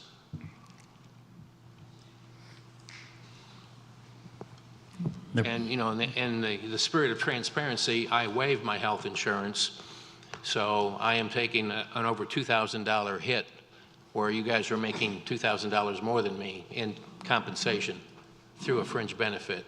If we get the health insurance. And I don't know about the other towns, how they handle their people that waive their health insurance. Most are not allowed to opt out. They don't have that option in most other communities. That's actually a waste of taxpayer money then, especially for somebody who's retired and on Medicare. Yeah, it's just not an option that they offer in the other municipalities. Do you have any idea historically where this deduction came from? It was in place before I got here, so no, sir, I do not.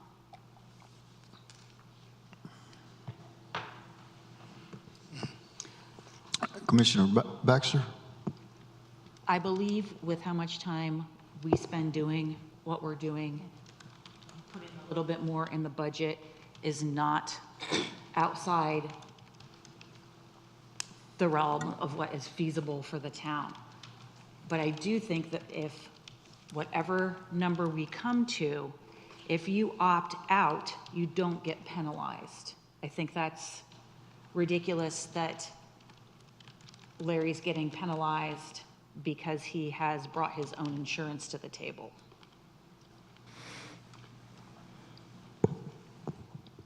Any other comments, questions? I agree with what you're saying. I don't think he should be penalized. I agree with that. I don't think there's even compensation. I mean, some of the stuff that we pretty much have here, it shows us we're getting compensated for laptops and things of that nature, just tools of the trade. I don't know how that becomes part of our compensation. I mean, that's just like a pencil or a piece of paper. I don't know how it is factored in. I don't think it should be an issue at all. And that's not included in here. Well, I'm looking at the chart. Yeah, the chart that you've got. Correct. That we added is just to show you everything so you can have a comparison with how your fellow commissioners in other municipalities, because some of them do not get what you all have. But on the slide here, this is just direct compensation. It's not factoring in any of those other things. Thank you. And I think also at the last meeting, you stated that the commissioners were getting a 5% rates, which I think that was incorrect, or how does that work? Could you elaborate on that, please? Yeah. So to Commissioner Laux' point, as with a lot of things, things are not necessarily written down, so there's a lot of practices, and maybe having this incorporated into your board procedures would be a thing to consider. But the thing that I mentioned at the last meeting was employees get performance pay based upon their performance. And for this fiscal year that we're in, they can get up to 5%. Now, not all employees will get 5%. Depending upon their performance, if they just come in and they do their work, then they'll get the cost of living increase. But if they go above and beyond what's expected of them and they do new things or new initiatives, then they can get up to the full amount, which in this fiscal year is 5%. What I shared at the last meeting was that the practice here has been when the commissioners pay, it gets automatically bumped up to that full amount, which this year is 5%. Thank you. You're welcome. Just to clarify again, when I look at this chart and I see the town of Wake Forest, a commissioner makes $8,400, I'm assuming their health insurance is not tacked onto that number. Is that correct? That's correct. Okay. So just a what if we were to raise a commissioner's salary to a flat $8,000 a year, that would only move us up on the list to number 11 out of all the cities in the Wake County, directly under the town of Garner. Should we consider, when I look at, okay, look at Nightdale. I think Nightdale has a population where they're at 19,000. We're looking, we know, okay, currently we at 10,000, April 1st, that's what I was told. So come the next 5 years, we're gonna double that population, that's the estimation. So do we kind of like try to compensate for now, go ahead and move the needle now, or do we kind of incrementally move that needle? I mean, what do you guys' thought on that? Clearly, this can be revisited each year on each budget cycle. I feel very sad that this is something that we've talked about for a year without making a decision on. At this point, I feel like we need to,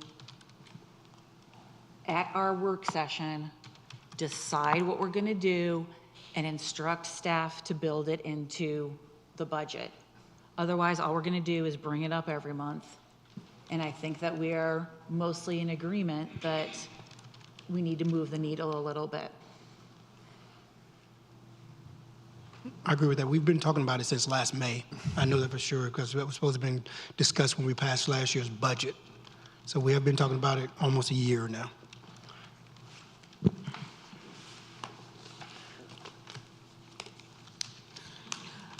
Oh, what's the direction? Oh, Commissioner Harrison? So are you, Commissioner Baxter, are you saying to discuss this further at the work session, and then will we then decide a number and vote and make a decision, or just discuss it at the work session? Or we should say,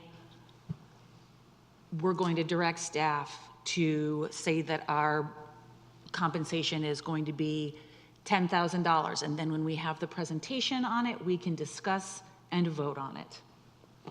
Or whatever it is that you want to do, or we discuss it at the work session, but we need to stop talking about it and make a move one way or the other. Agreed. Agree. So do we need that in a motion? But are you going to vote on it? Then if you keep it to the work session, are you going to vote on it at the work session? We can vote to have it put in the budget because we're going to start talking about the budget in May. So if we direct them at the April work session to put it in the May budget, then that will be part of what we're looking at. So we're going to have the option to vote that day then at the work session. Is that what you're stating, to make sure I understand? Seems to me, yeah, you're going to decide what the increase is at the work session. Right, and then have it added to the budget for our consideration in May. Perfect. So do we need staff to bring us back some options or just? No, we're going to discuss it I'm going to move that we table this discussion until our April work session. Second. We have a motion and a second. Any further discussion?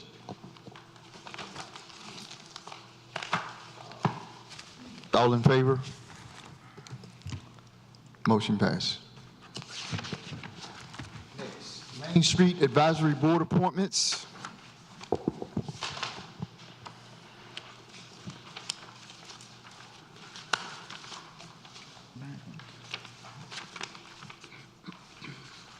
Mr. Mayor, members of the board, you have before you information regarding the applicants to the Main Street Board.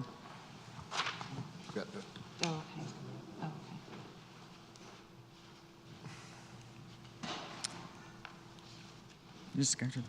Just stay there. Okay.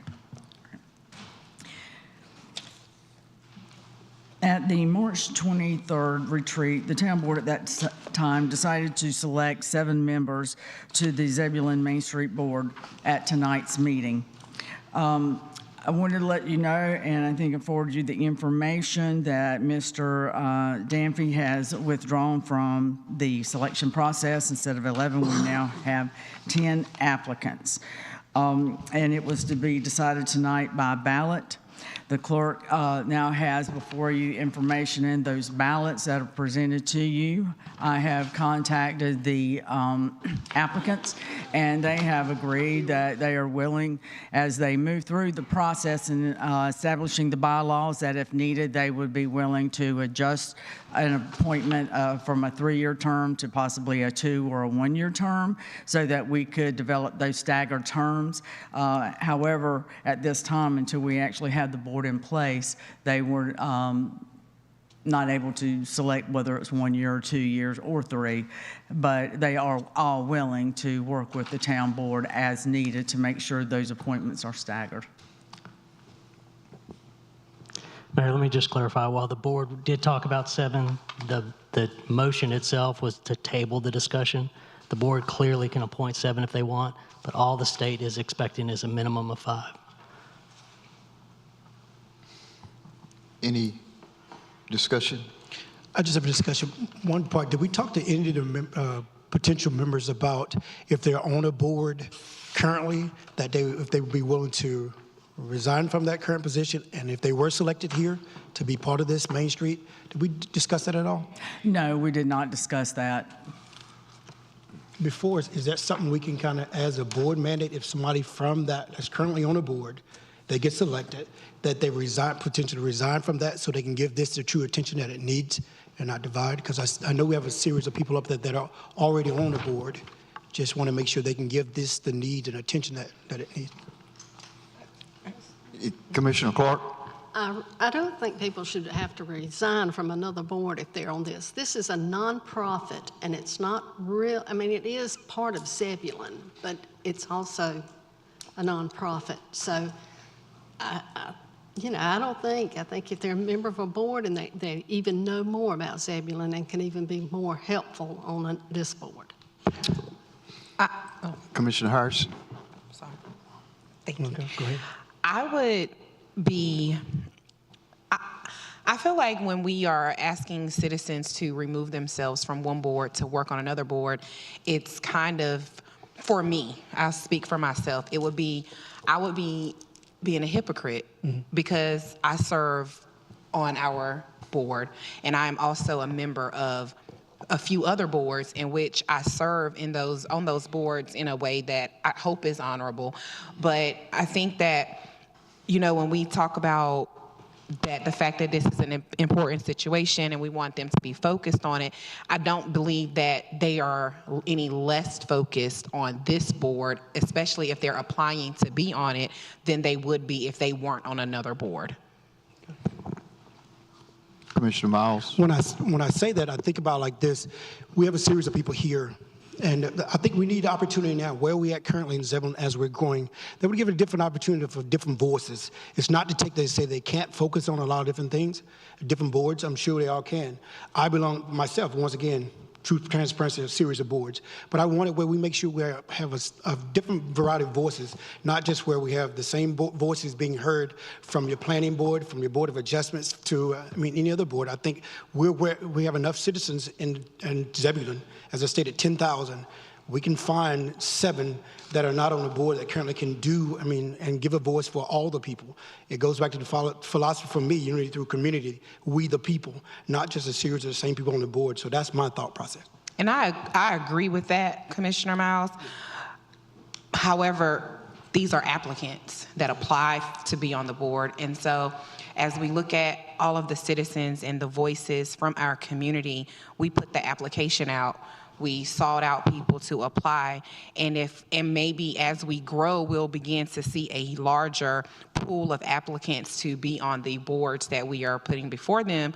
But right now, maybe, I don't want to say unfortunately, but we're in a place right now where we are seeing a lot of the same names, and there is nothing that we aren't doing to get more people involved. I think that our staff is doing a good job with doing that, but this is what we're getting.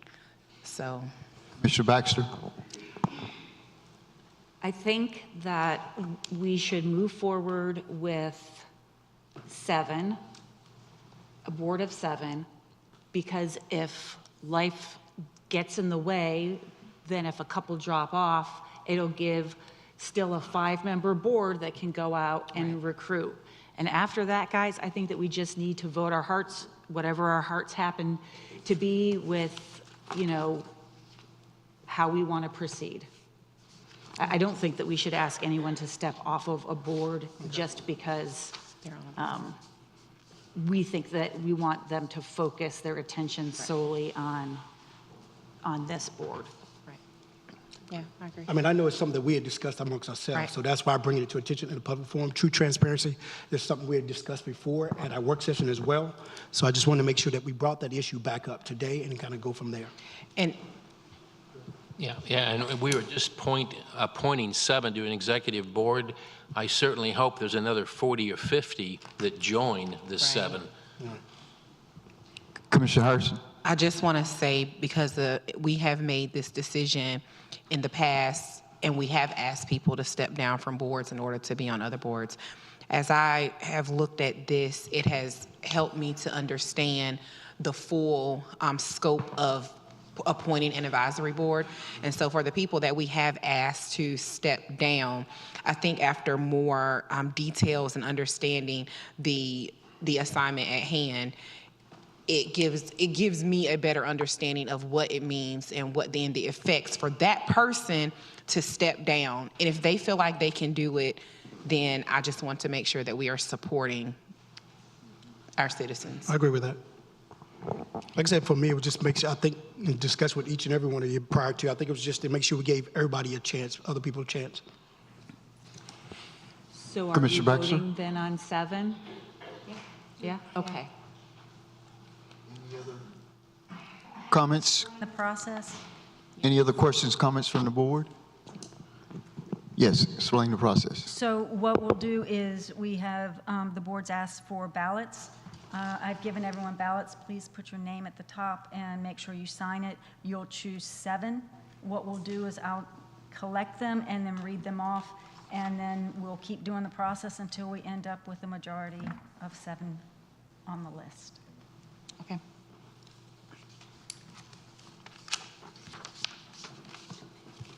With taking Mr. Damphy off. Correct. And you just want to tick? Yes, that's fine. Just if you'll pick 7.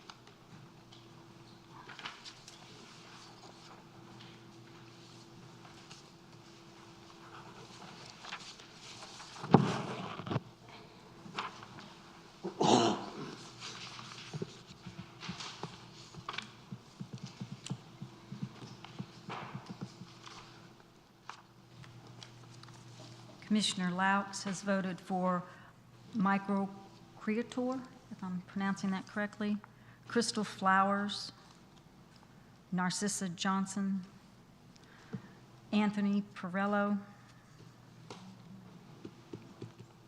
It's at the top. Top. Second name. okay, yep, Kristen Ross, and Cyrus Stacy. Commissioner Miles has voted for Crystal Flowers, Narcissa Johnson, Rachel Locke, Latanya McCabe, Kristen Ross, Cyrus Stacy,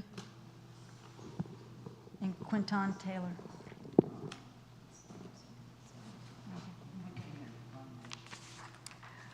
Jessica Harrison has voted for Michael Germano, Narcissa Johnson, Rachel Locke, Latanya McCabe, Anthony Perillo, Cyrus Stacy, and Quinton Taylor.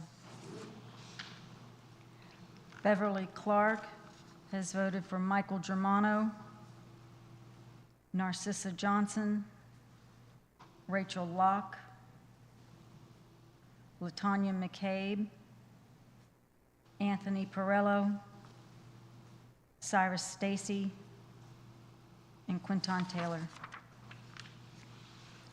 Shannon Baxter has voted for Michael Creator, Crystal Flowers, Narcissa Johnson, Rachel Locke, Latanya McCabe, Kristen Ross, and Cyrus Stacy.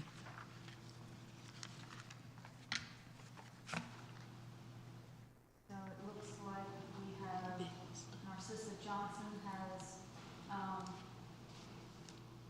a majority vote of 5. Cyrus Stacy has a majority vote of 5. Latanya McCabe has a majority vote of 4.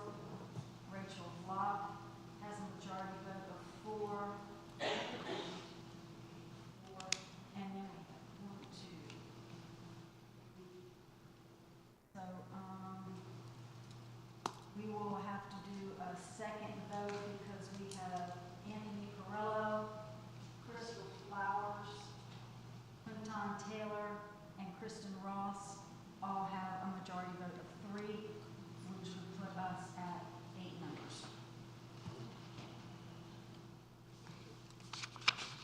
So we will do a second vote where we need you to vote for 3 people. Please? Could you say them again?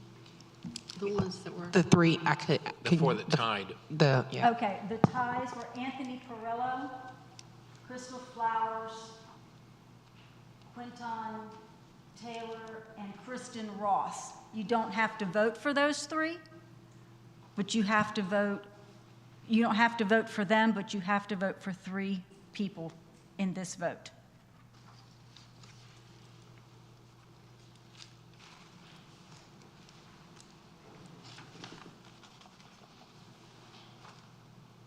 So we're voting for 3 people.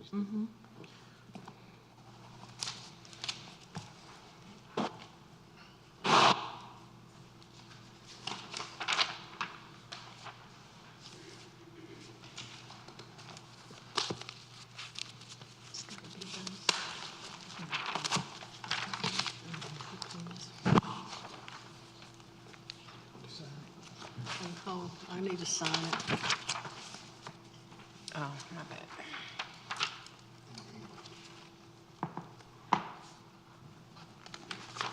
Thank you.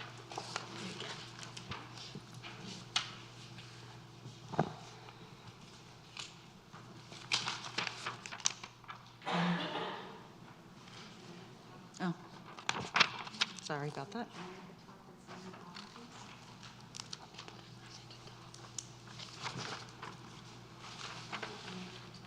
She called it. Sheesh, Beth. She is sharp. Gotta have one disobedient. Okay, it's fine.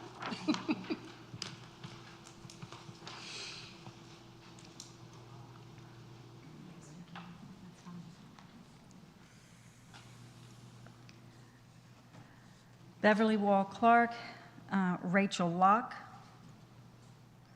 Anthony Perillo, and Quinton Taylor. We're voting for 3. I don't know how. Quentin Miles has voted for Crystal Flowers, Kristen Ross, and Quinton Taylor. Shannon Baxter has voted for Crystal Flowers, Kristen Ross, and Quinton Taylor. Larry Laux has voted for Crystal Flowers, Anthony Perillo, and Kristen Ross. Jessica Harrison has voted for Crystal Flowers, Anthony Perillo, and Quinton Taylor. So what we have got is Crystal Flowers and Quinton Taylor, and then we're going to have to do another vote because Anthony Perillo and Kristen Ross have tied with 3 votes. So currently, we have Rachel Locke, Rachel Locke on the board, Crystal Flowers on the board, Narcissa Johnson on the board, Latanya McCabe, Cyrus Stacy, and Quinton Taylor. Voting for one now? Yes, ma'am. Okay. Voting for one out of This is kind of a clunky way to do it. Yeah. But they're it, right? They've already 2 that got we it. have tied, we're voting for. So we're only voting for 1 this time.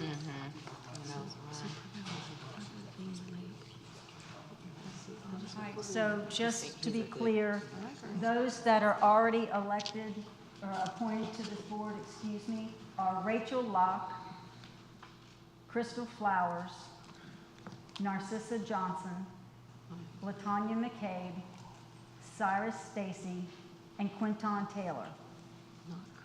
The 2 that tied this last time were Anthony Perillo and Kristen Ross.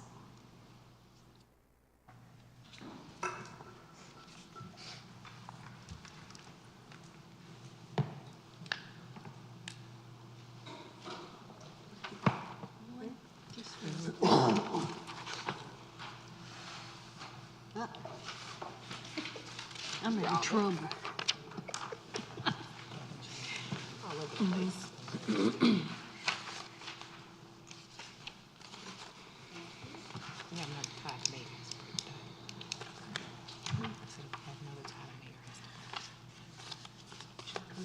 Commissioner Miles has voted for Kristen Ross.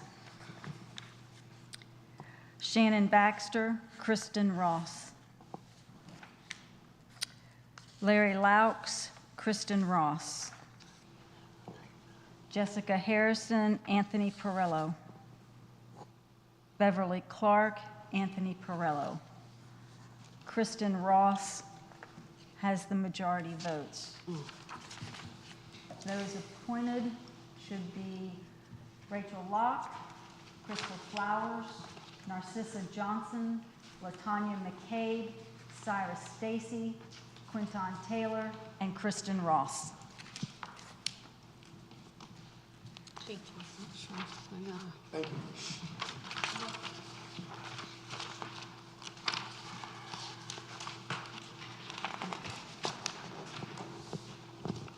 Green Pace and Arundel Signal Project.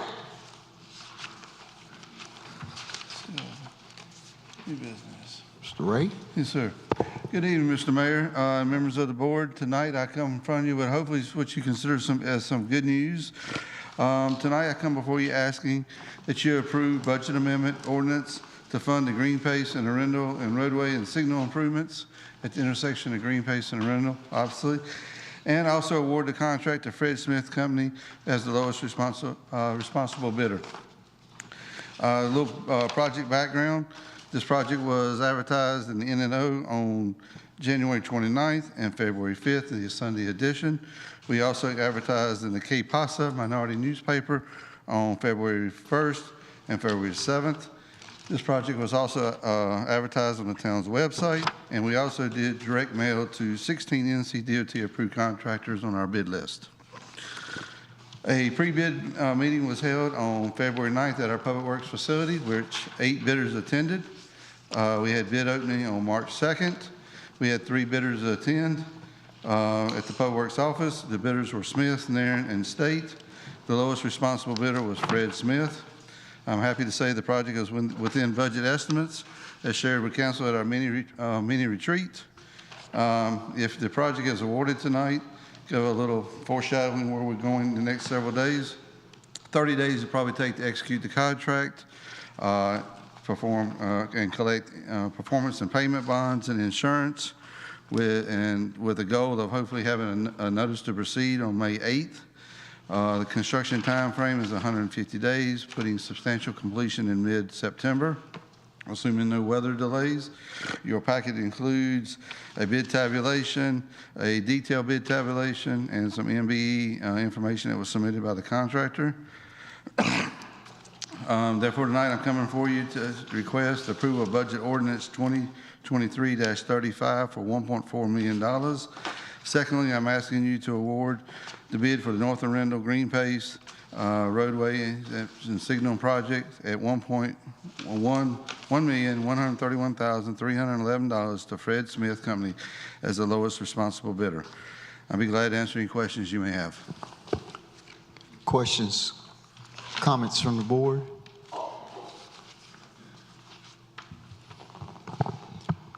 Commissioner Harrison?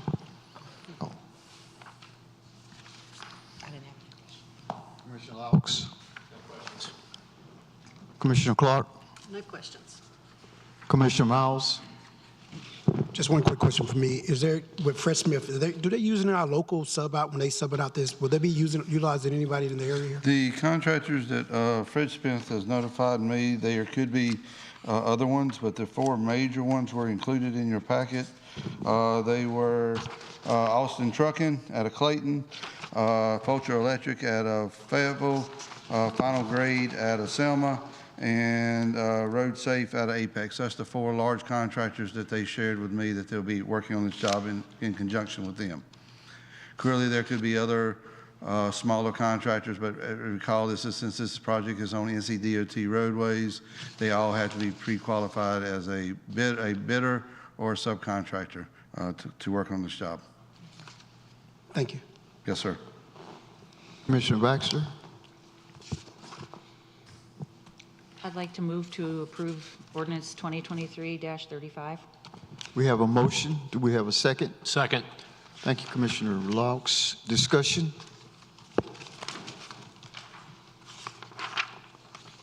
Now, is this 2 motions or 1? If you're doing there's two motions. If you do the budget ordinance first, approve the funds, and then we can approve the contractor, if that's your desire. Any further discussion on ordinance 2023-35? One question for me, I think I posed it, but I'd like to do it in a public forum. In the future, what is that we can set up where I know as the community grows, we have a lot of guys businesses that can do kind of some of this work.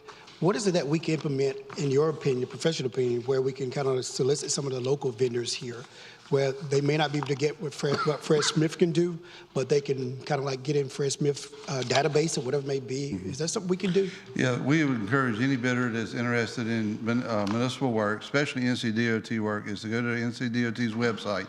They have pre-qualification information there where you can qualify as a subcontractor or a bidder. So we encourage them to go there.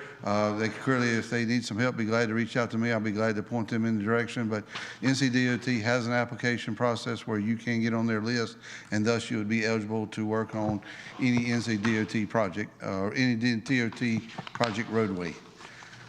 Thank you. Yes, sir. Harrison. Just a recommendation, Chris. Yes, it would be great if we could maybe have a class or a training or something to walk our local contractors or our local community that have these businesses that could possibly, maybe just to have something to educate the community on how they can be a contractor for municipalities. I think would be good. I would love to see that. All right, we'll try to make that happen for you, ma'am. If I may. Commissioner Miles? What I'm currently working on as well, just to let you know, I am working on what I call a roundtable, where we would sit down and do the same, kind of like what we did recently. I sat down with all the realtors in the area. So we kind of knew, sat down, that was what our planning department, town manager, and I'm currently working on that with local businesses as well, those small businesses, and I definitely invite you to kind of join in with that concept so we can get that. That's going to bring Public Works into it so they can break it down to the basics, because I'm finding now with a lot of small businesses in the area, they're kind of intimidated by that bidding process. They are saying, well, quiet, but the bidding process is a scare. I mean, it kind of scares them off, but we want to remove that sense of fear with those local businesses here. So, Thank you. Commissioner Baxter? Do we need to ask staff for a budget analysis as to what that would cost for us to run that kind of program that Commissioner Harrison was talking about? What I would assume as an educational opportunity, it wouldn't be, I don't know, but I would think in educating the community, it wouldn't be a price tag outside of staff's time, would it? It's not. So reference the round table that Commissioner Miles assembled. That was an informal opportunity where guests were brought in. We had staff available. The commitment really was just staff time, and it was just sharing knowledge. So it wasn't a heavy lift at all. Thank you. And I would think that any kind of educational piece that we can offer to our community would be something that hopefully we could do on a voluntary or, some type of basis. But thank you for raising that concern, Commissioner Baxter. Well, they're good. I just agree. I look at it where those guys that are working, if they're working in our hometown, they're going to take a sense of pride. I know in the future, in the past, rather, those local vendors that we did utilize, you just had that sense of pride that you're working in your community. So I think it's going to be an asset to us. And they're getting those funds that come right back into the community and trickle out. You know what I'm saying? Any more questions, comments, discussion? We have a motion and a second. Are we ready for the roll vote? Commissioner Laux? In favor? Commissioner Harrison? Favor. Commissioner Clark? Favor. Commissioner Miles? Favor. Commissioner Baxter? Approve. Motion passes. Okay. Bid decision. Yes, sir. If we now make a motion to award the contract to Fred Smith as being the lowest responsible bidder at $1,131,311. Do we need a motion? So moved. Second? Second. Thank you, Commissioner Harrison. Discussion? I don't know how this works, but for me, in the spirit of transparency, what is it that we have where, like we said, Fred Smith is the lowest? How does potential citizens see I know it's a blind bid, but once the decision has been made, is there something that we show the other bidders? Yes, sir. And once we have received bids and we on any formal bid, if you were a bidder at one of my bid openings, once the bid is presented, you are able to look at the bid. That is allowed by state law. So anybody can come request our bid tabs. Clearly, it's part of the agenda package tonight. But if you were a bidder, you could see, and we announce the bids, and we publicly read them aloud as part of our bid opening process. So they are able to see that number, and then clearly they can examine any documents once they are open. They're officially public once they're open. Any further discussion? We're ready to vote. Commissioner Baxter? In favor. Commissioner Miles? Favor. Commissioner Clark? Favor. Commissioner Harrison? Favor. Commissioner Laux? Favor. Motion passes. Thank you.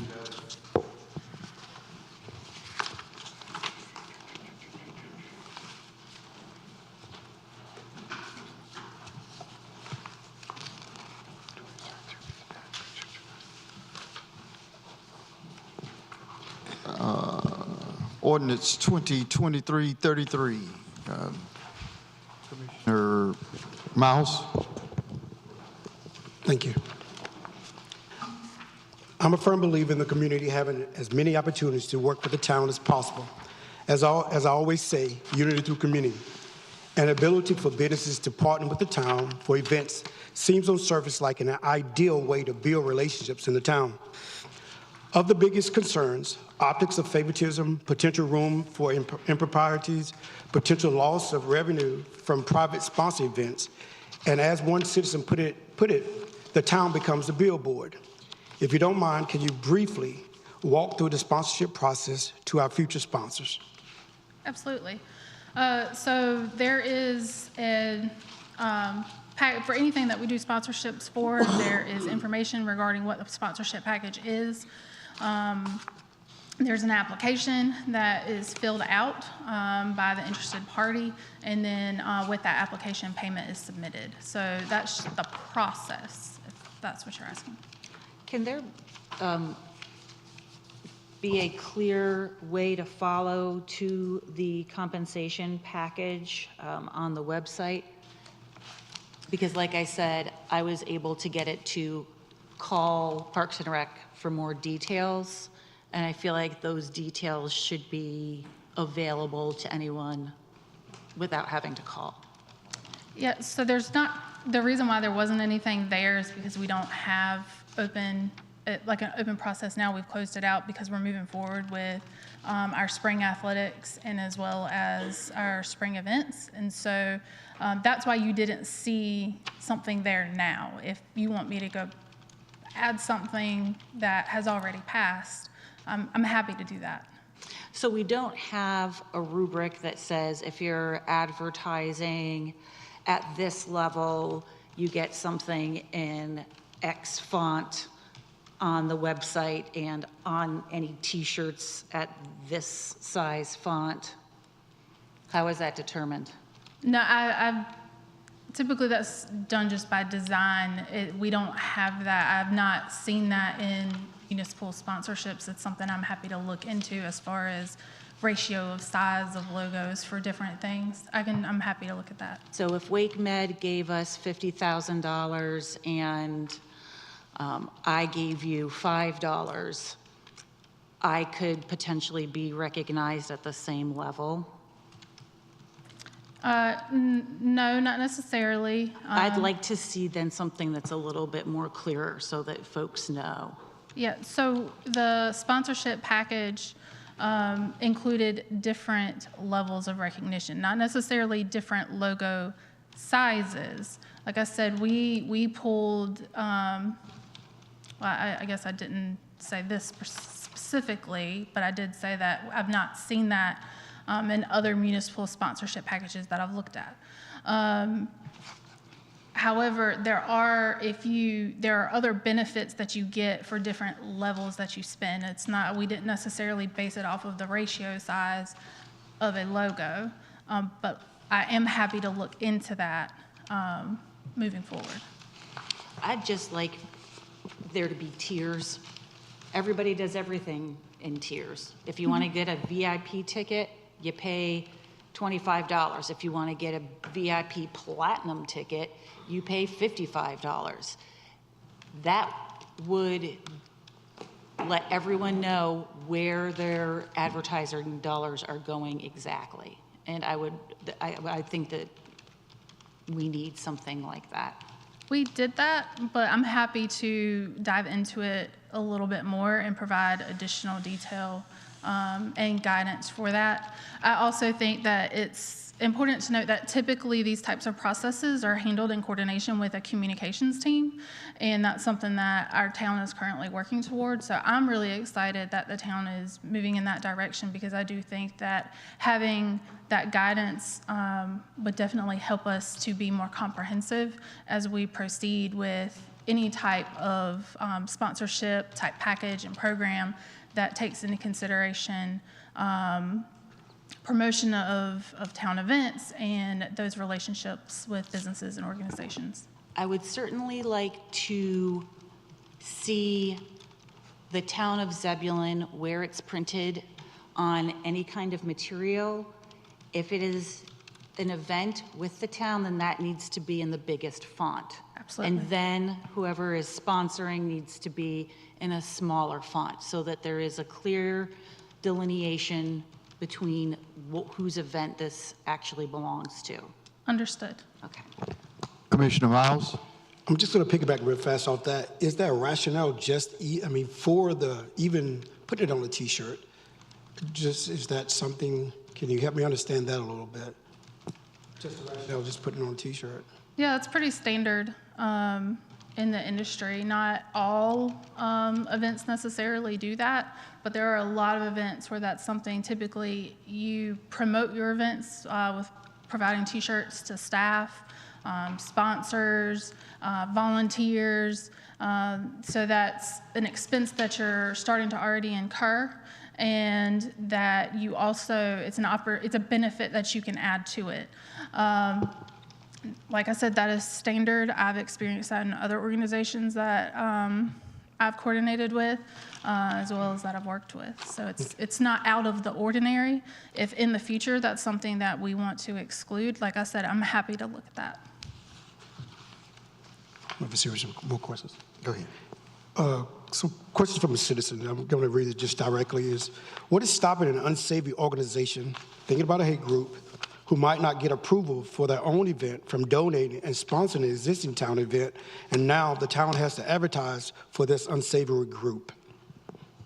And I'll give you a current example now. Raleigh is dealing with that now. They currently have an organization that rented out one of the centers there. They have to go with it because they don't have policy. Convention center. Yes, correct. I mean, you run that risk in, like you said, rentals of your facilities. If there is a group that's classified as a hate group, then that's something that we would coordinate with our law enforcement and the town attorney to determine how we need to handle that as an organization. Because you're right, you wouldn't want that to be associated, like if you were denied an event and then they can sponsor that. So you're right, that is something that you would want to coordinate with law enforcement as well as the town attorney for someone that's classified as a hate group. Would it benefit us to have policy in place prior to that? I mean, we know it's potentially there. Like I said, just kind of thinking long term. As we grow, we're gonna have, as we keep saying, a diverse population. You know what I'm saying? So I just want to make sure we have the policies in place to protect the citizens in the town of Zebulon first and foremost. As we move this, I'm not anti this soliciting, whatever it may be, but just want to make sure we have the proper tools in place that we can protect the municipality. Absolutely, I don't disagree. And again, we have,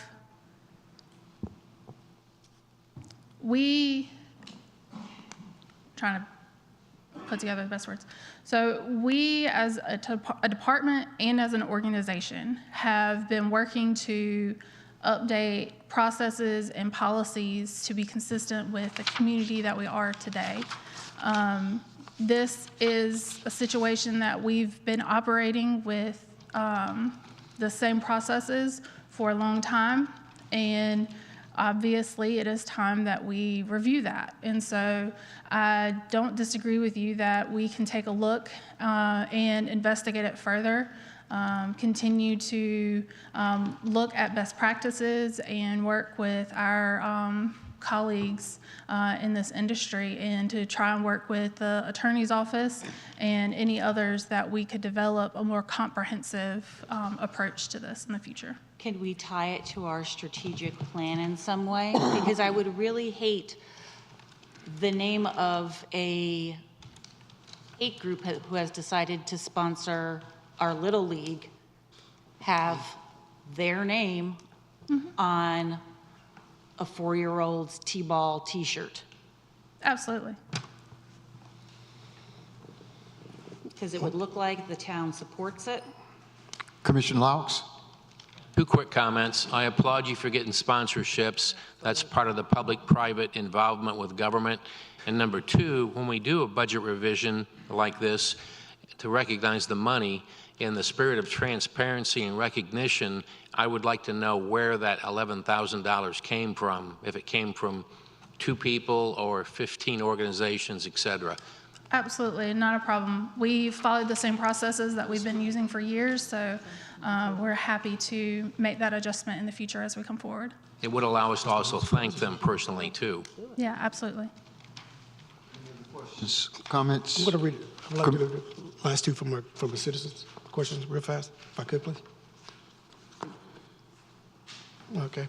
Why would any organization host their event where they can just slap their name on an existing event by donating way less money than it would cost to host their event?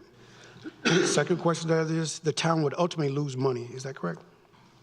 I'm sorry, you're going to have to repeat your question. Okay. I didn't hear it all. Why would any organization host their own event when they can just slap their name on an existing event by donating way less money than it would cost to host their event? The town would ultimately lose money. Is that correct? Not necessarily. Okay. Because there are a lot of times these private groups are planning events that are revenue generation for their organization. Not all events are planned to be community-based events. Typically, a town-sponsored event is designed to be community-based. It's not designed to be a revenue generator for the town of Zebulon. We do seek sponsorships to help cover the cost and offset the cost. Otherwise, you would have a lesser of event, you'd have no event, or the town taxpayers would have to pay more to offer that event. But if there are private entities that want to do an event, it's not always just for the goodwill of the community. A lot of times it is also to generate revenue. And so they would put a business plan together that would work towards that goal.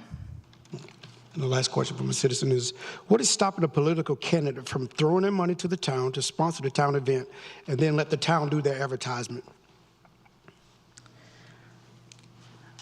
I think that's a great question for the town attorney, because I'm not up to par in political, legal situations, but I would imagine that there are legal requirements for people that have announced for candidacy.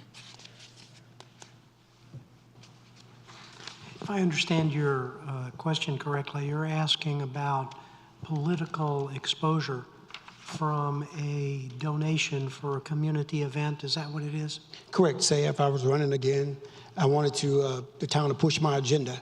I paid $500 to the tier, throw my name on a T-shirt for the next 6 months for spring events. I got free marketing. Not only do I have marketing, but I also have the town of Zebulon marketing me. So I'm just trying to figure out what is that keeps the potential political person in the future from running and doing that, where we don't cross those lines, where we're making sure we're not soliciting for the next potential boss for the town of Zebulon. Well, I think you have, there's a lot of regulations that affect political office. There are campaign finance laws and that kind of thing. But I think the most important thing to keep in mind is whether or not the donation is specifically for a candidacy. In other words, I will give you $5,000 if you say vote for me at the next election.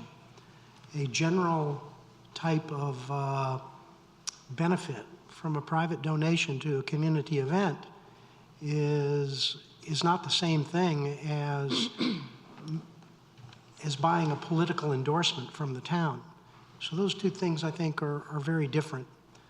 The other thing that we would want to avoid is a donation that's given in exchange for a particular policy objective. In other words, I'll give you $5,000 for your community event, but I want you to enact legislation that I want to have. So from those 2 points of views, I think those would be two things that would disqualify that kind of thing.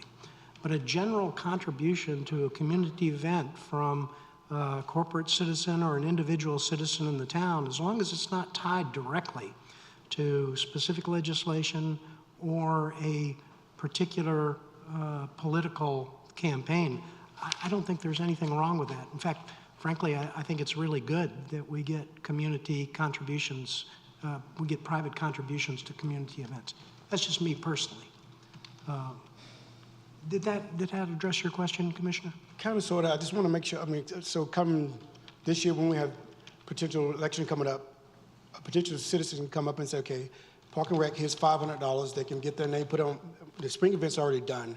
Coming up, what next, I think, is the fall series we have. So they can put their name on the fall series, and then they're okay with that, and it's going to be okay? Well, I think so. Yeah, I can't think of anything specific.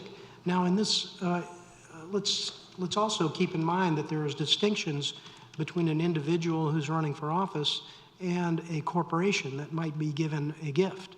Those are two different entities. So you have distinctions that are made in that event as well. So if I run Miles Trucking Company, I can advertise that. So on Park and Rec, then that's what I'm to take. Oh, wow. I think you could advertise it even if you were doing it as an individual, as long as it wasn't specifically categorized for a political purpose. If it was a contribution to go to a community event, you're a sitting elected official right now. I don't think there would be anything to stop you from doing that. Okay, thank you. Yes, sir. Any other questions? One last question. Before we move forward, it was, this states that the sponsorship committee for the special event towards $11,000 hasn't been allocated yet, but we already did the advertising for it. Can you explain that for me, please? So we've received the funding, and as in practice, and for as long as I am aware of, and as I can remember, this hasn't been an issue. And so we've raised the funds to support and offset the cost of events that we've planned. It's not been an issue in the past for us to move forward accordingly. And so in the future, if this is a concern, then there are multiple ways that we could approach it different. And I'm happy to do that now that I know that the board would like a different process. I would appreciate that. Thank you. Mm-hmm. Thank you. Thank you. Any other questions, comments from the board? We need a vote on this ordinance for consent. I move we recognize the $11,000 under ordinance 2023-33. Motion, do we have a second? Second. We have a second. Discussion? I'd like to see how the donors are broken up in the future, please. Absolutely. Thank you. Is it possible now, before we approve it, to have it where she can come back with it? We already got the motion. Sounds good. Unless you take the motion off. No, I'm fine. Any other questions, comments? We have a roll vote. Commissioner Baxter? In favor. Commissioner Miles? Favor. Commissioner Clark? Favor? Commissioner Harrison? Favor. Commissioner Laux? Favor.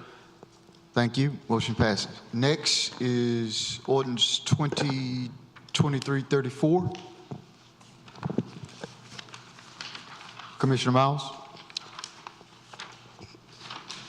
One quick question. One concern for me that I have was, what was the reason for relocating funds from the most underfunded and underused park, Gill Street Park, to put money for this? Can you explain that for me, please? Those funds were specifically allocated for the Gill Street picnic area. That project came in under budget. So it's not taking away from something else there wasn't really enough funds to take on a major capital project when you're looking at something that low, unless we were to do additional benches and trash cans, but that's something that we were already funding.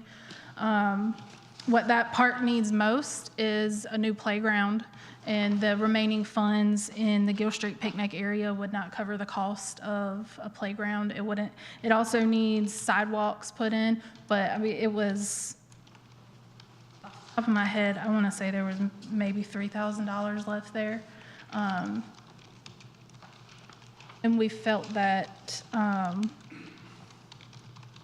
the community members that would also use Gill Street Park are also users of our community center, and being able to maintain it appropriately is important. Thank you. Absolutely.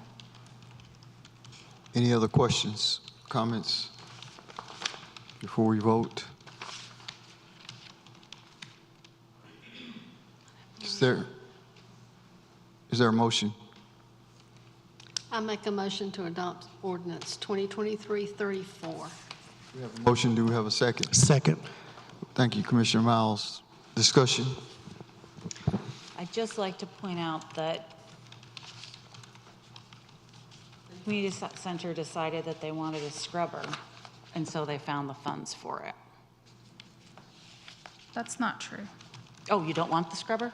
No, we didn't. We didn't just decide because we found funds for it. No, but you found the funds when you decided that you needed a scrubber, right, for $7,500, and then you found the funds through savings on other projects, correct? Maybe I don't understand how the process works. Yeah, so at the beginning of this fiscal year, staff made me aware that there were issues with the scrubber. So we were working to understand what the cost of buying a new one were versus the cost of trying to maintain the one that we had to get a little bit more life out of it, because we did feel that there were other projects that were necessary to move forward. Staff made me aware in the last month that the floor scrubber is not self-propelling at all, and that it is leaking water on the floor. It's not sucking up water. If it does suck it up, it is leaking, and that it is a challenge for staff to use. And it's important to maintain the facility. And so it wasn't just that we decided we wanted a scrubber, it's that we need it, and we had to identify funds to either try to request it now or to request it through the budget process. But if we request it through the budget process, it's going to be delayed, and there's an impact on the maintenance of the facility. So that is why we're coming before you in this manner. Thank you.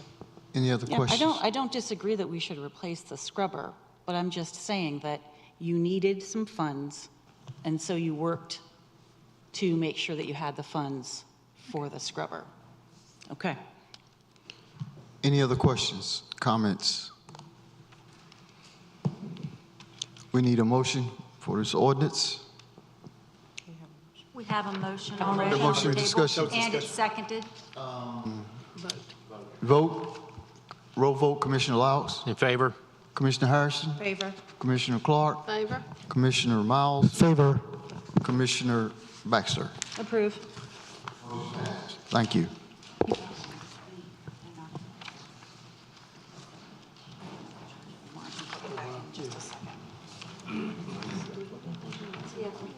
You take this. This. Well, that's the whole point. I'm tired of this. 2 years ain't going now. I ain't putting up with this shit. Yes, ma'am. Thank you. Thank you.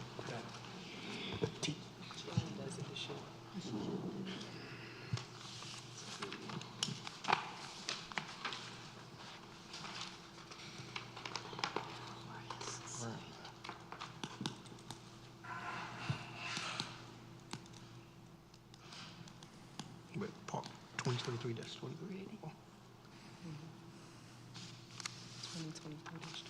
Mayor, we're looking at Shepherd's Park, Resolution 2023-34 for acceptance from Phase 2A. Okay, ordinance 2023-34. Resolution, 24. Resolution. yeah, 2023-24. 24.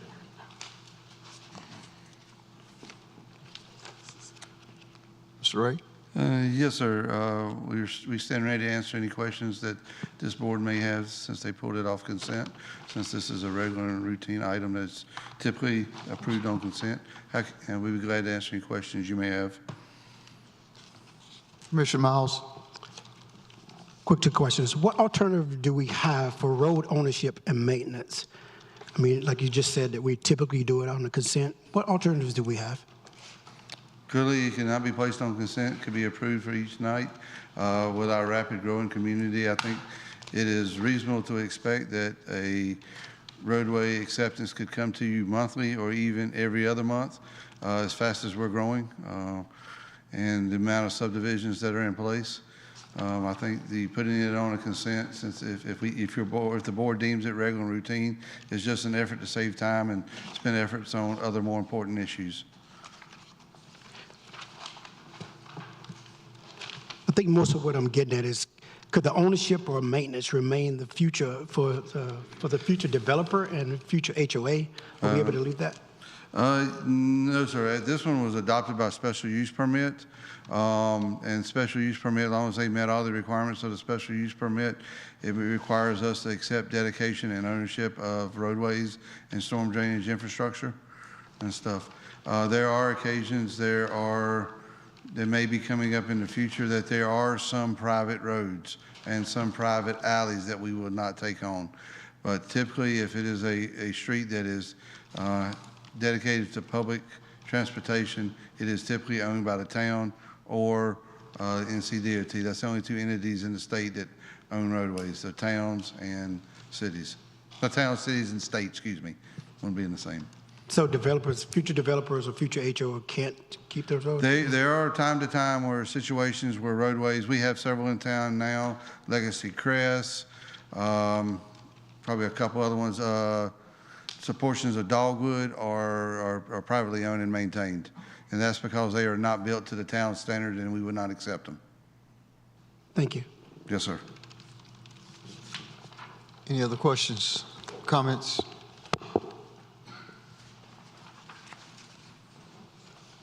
We need a motion. I move we adopt Resolution 2023-24, the Shepherd Park Infrastructure Acceptance. We have a motion. Do we have a second? Commissioner Clark, thank you. Discussion?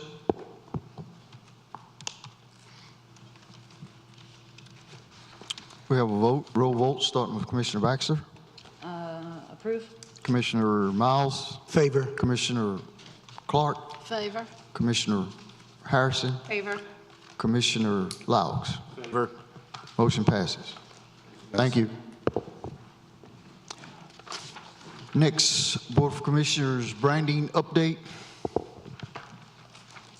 Commissioner Miles. For the town manager, can we please have an update on the branding process? Thanks. Sure thing. So we met with the branding consultant, I want to say last week, just to get an update to see how they responded to some of the feedback they received. I was pleased with the progress that they're making in response to both the tagline as well as revisions they're considering to the logo. We should be in a position to come back to the board and to the community late May or early June. So what my recommendation would be is focus your attention in the month of May on the budget, and then be prepared for a presentation come early June. Thank you. Any further discussion on branding update?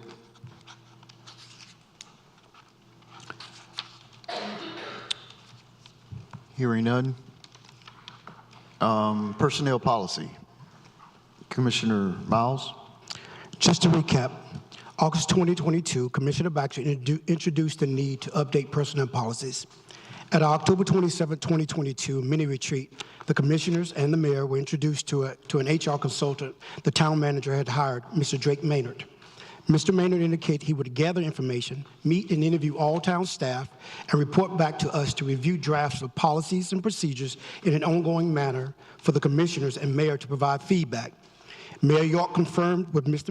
Maynard the process would take 4 months to complete. At our March 6, 2023 regular monthly meeting, the town manager, Moore, stated he's scheduled to have a follow-up meeting with Mr. Maynard on March 8, 2023. Town Manager Moore, can you please provide an update from your March 8, 2023 meeting with Mr. Maynard? Thank you. You're welcome. So let me clarify one other thing. He did not say it would come back in 4 months. He says it cannot happen any quicker than 4 months. As far as my conversation with Mr. Maynard, it went as expected. He provided feedback that he received from all the departments. The general feedback was there are things that are in the personnel policy that don't belong there. There are things in the personnel policy that need to be updated. And there was also some things that are currently not in the personnel policy, specifically with regard to a multi-generational workforce that needs to be included. As I mentioned at the March meeting, he's prepared to make a presentation to you based upon this feedback at your April work session. Thank you. You're welcome. Any other questions, comments?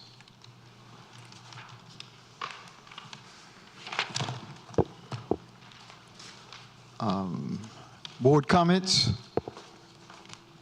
Commissioner Laux? 2 quick items. We still have some openings on our advisory committee, the Board of Adjustments, for both in-town as well as ETJ appointments. If anybody listening or knows of anybody who's interested, feel free to reach out to any of the board members, and we'll be happy to explain that to them. The second item is actually a state-level item. I just want to ask people to review and some feedback. Senate Bill 317, which deals with workforce housing, sponsored by Senators Newton, Moffitt, and Lowe. Please Google it. I think it's important that we be involved in this Senate bill. It does have some ramifications for every town in North Carolina, and big ramifications.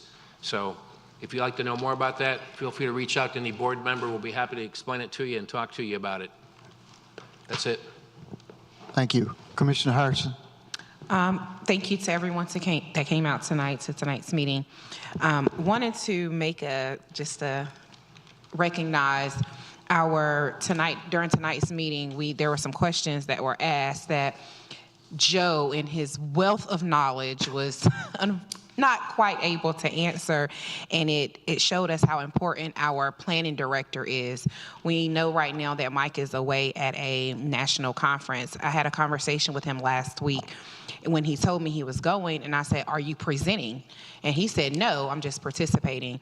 And I just want to say that tonight's meeting, Mike, because I know he's watching, exemplified how you should not only be a participant next year, but also a presenter because of your wealth of knowledge. And thank you so much for your service. Thank you. Thank you. Commissioner Clark. Nothing at this time. Commissioner Baxter. Yes, so first I would like to congratulate Barnan Creech for being named not Zebulon School Teacher of the Year, but Wake County Public Schools Teacher of the Year. And even though Barnan just went through a really tragic loss, she did not skip a beat, and I don't believe that anything could make her skip a beat when it comes to her students. She is an amazing instructor. Both of my children have taken courses with her, and she just really, really is a blessing to our community, and I'm just so happy to say congratulations to Barnan. You are a hardworking woman, and I appreciate everything that you do for our town and our children, and building future good citizens. We have a senior police officer, Oliver, has just finished a pretty intensive 3-week general instructors school. So shout out to him for partaking in that. I know that it takes a lot of effort to be able to get through any course, let alone a 3-week intensive course. The Special Olympics is another thing that is happening again this year, and our police department is, I guess, proud sponsors or supporting Special Olympics, and we can do our part by reaching out to them to buy a $20 t-shirt that will support the Special Olympics. They are also looking for donations for an auction that is scheduled on April 22nd. So if you would like to offer up a donated item, Chief, is there a best way for the public to offer up an item for the auction? They can just call the main police department. The officers can come by and pick them up or arrange other meetings or what have you. Okay, well, I will have certainly a donation for the auction. We also had a fire recently in which one of our younger firefighters was injured. He is all right. He has been released, but I guess for me, I just want to say thank you. Thank you for being so brave to do a job, to go places, to put yourself at risk and in harm's way to make sure that you're protecting our community. So to that firefighter, I'm so grateful for you. And I really appreciate that you took the risk to fight that fire. Besides that, we have our spring concert series coming up. We have Spring Fest coming up. We are on our way to be entering the Main Street program and move ahead. So I'm so excited that not only do we have Shannon on board to assist, but also Teresa to help guide us through the beginning stages of the Main Street program. And I'd like to thank everyone who went to Statesville to attend the Main Street program. It was so valuable and has just cemented my belief that the Main Street program is exactly the direction that this town should be going in. So there you go. Thank you. I'd just like to congratulate the Chamber of Commerce for their 75th anniversary luncheon. It was a very well attended event, and I think there are pictures and some things online from the chamber about it, but just thank the Mr. Saffel and his staff for all the hard work that they do. I also like to thank Commissioner Baxter for inviting Ms. Kimberly Moore to our East Wake League of, what is it? Eastern Wake Local Government Local Government Association. Association. Yeah. And all the information that she provided is very, very informative. And for me, I didn't know that they funded nonprofits in some of their projects. So I've already reached out to some to contact her about that. So thank you for that. And with that, Commissioner Miles. I just want to give a big thanks to the impressive crew who threw their head into the ring to be part of the Main Street Advisory Board. Thank you for all of your desire to serve the town. Personally, I want to there again thank staff for a great meeting tonight, there again, and all the hard work. And in the audience tonight, we have an officer that just went through a training down in Quantico. I want to give recognition to Officer Collette. Thank you for that. Better not ZPD. And I wish all those who celebrate a happy Easter, unity through community. Thank you. Anyone else? Manager's report. So we'll provide a development update, HR update. I'll give a preview of your upcoming work session on the 20th, and then recognize Police Chief Boykin to do a very special recognition. So with that, I'll recognize Mr. Culpepper of the staff to provide a development update.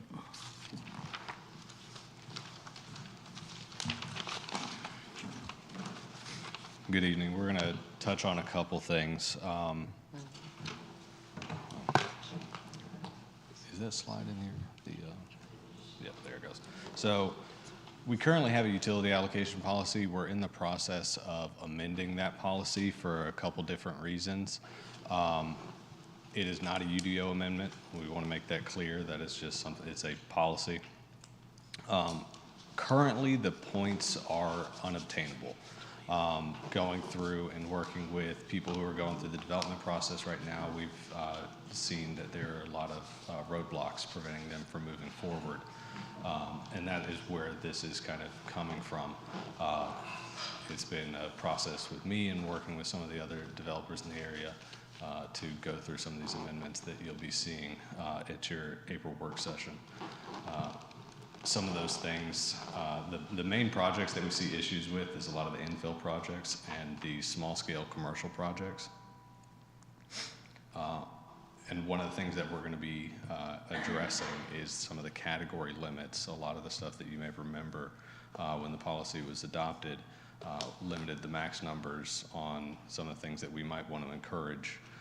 So there's quite a few things that are changing within it, but we want to bring it to you guys and make sure you guys are looking at it before it gets to the work session. Some of the things that we've included are actually affordable housing incentives and things along those lines. So there's a lot of stuff and a lot of smaller improvements to urban areas for the smaller projects that we're encouraging. So be looking at that and just aware that it's going to your April work session. As far as development updates are concerned, in talking with, come out of here really quick and pull up the interactive development map. So dealing with the last month's meeting and talking a lot about the Popeyes chicken and how it has become a point of concern for a lot of people, I want to bring up Highway 55, which is going directly beside it. Just to point out the fact that that project is one that is in the works, and what it is waiting for right now is actually the City of Raleigh Utility Department approval. So it's not something that the town is holding up. We are waiting for the City of Raleigh to make that final approval in order to actually authorize construction. But pulling up here and looking at our interactive development map, as Mike walks through this every month, but we want to make sure everyone is aware. If anyone has questions about what's going on in the town, this is the place to look. And then if you have additional questions, staff is here to answer them. Coming up in the next month for you guys have a busy month. So like I said, the utility allocation policy is coming through for the April work session. The joint public hearing, you'll be seeing a transportation impact amendment, which is adjusting the thresholds that require a TIA. And then at your next commissioners meeting, you're going to be seeing the Wakeland Mills rezoning coming back to us. And then you'll actually be seeing Tractor Supply annexation, Fetching Post annexation, the Woodland Crossing annexation, the Wall Purdy Tract annexation, and now the Clifton Grove annexation that was tabled tonight. So just wanted to bring that all to your attention. All those projects are on here. If you have additional questions, we'd be happy to take them now or anytime in the next month. Now we'll hand it back to Joe. Any questions, comments? Thank you.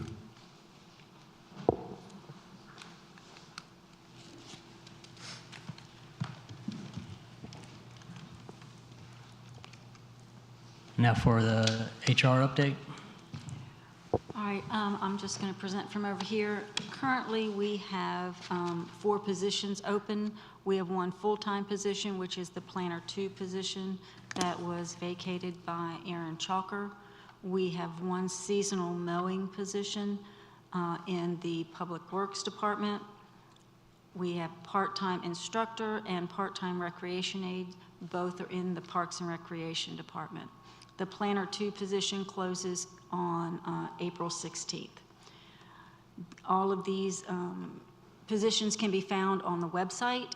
If you go to the bottom of the main page and click on employment, you will find it, and you can click on any job that you're interested in. It will take you to NeoGov where you can apply if you're interested. We have 3 positions that have closed and are currently in various stages getting ready for interviews. We have the communications manager position. The assessment center will be on April 19th and 20th. The accountant 2 position will be interviewed in the next several weeks, and the ops manager position from Public Works will be interviewing on April 12th. Any questions, comments for HR? So Aaron is no longer on staff? Pardon me? Aaron Chalker is no longer on staff? No, sir. He and Adam traded jobs is basically what happened. Aaron went to work in Nash County. It's much closer to his home, about 7-minute drive versus 25, 30 minutes.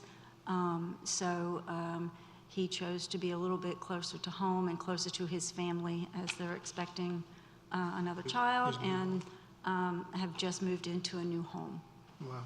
So we miss Aaron, but we're looking forward to who will fill that position. Thank you. Any other questions, comments, HR? Thank you.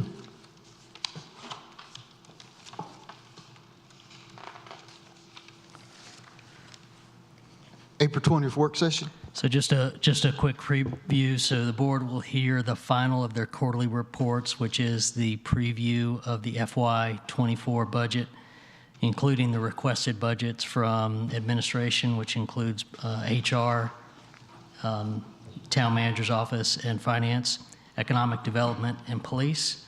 We'll bring before, as I had mentioned, personnel policy, which is focused on multi-generational workforce, a diverse, equitable, and inclusive workforce. And with that, we'll also have a speaker speaking to you more broadly and more deeply about diversity, equity, and inclusion. We'll bring before you something to consider for your procedure manual, specifically remote meetings. And there's a few other ancillary items as well, but I won't get into the details of those. With that, I'd like to recognize Chief Boykin, and after Chief Boykin's presentation, that concludes the manager's report.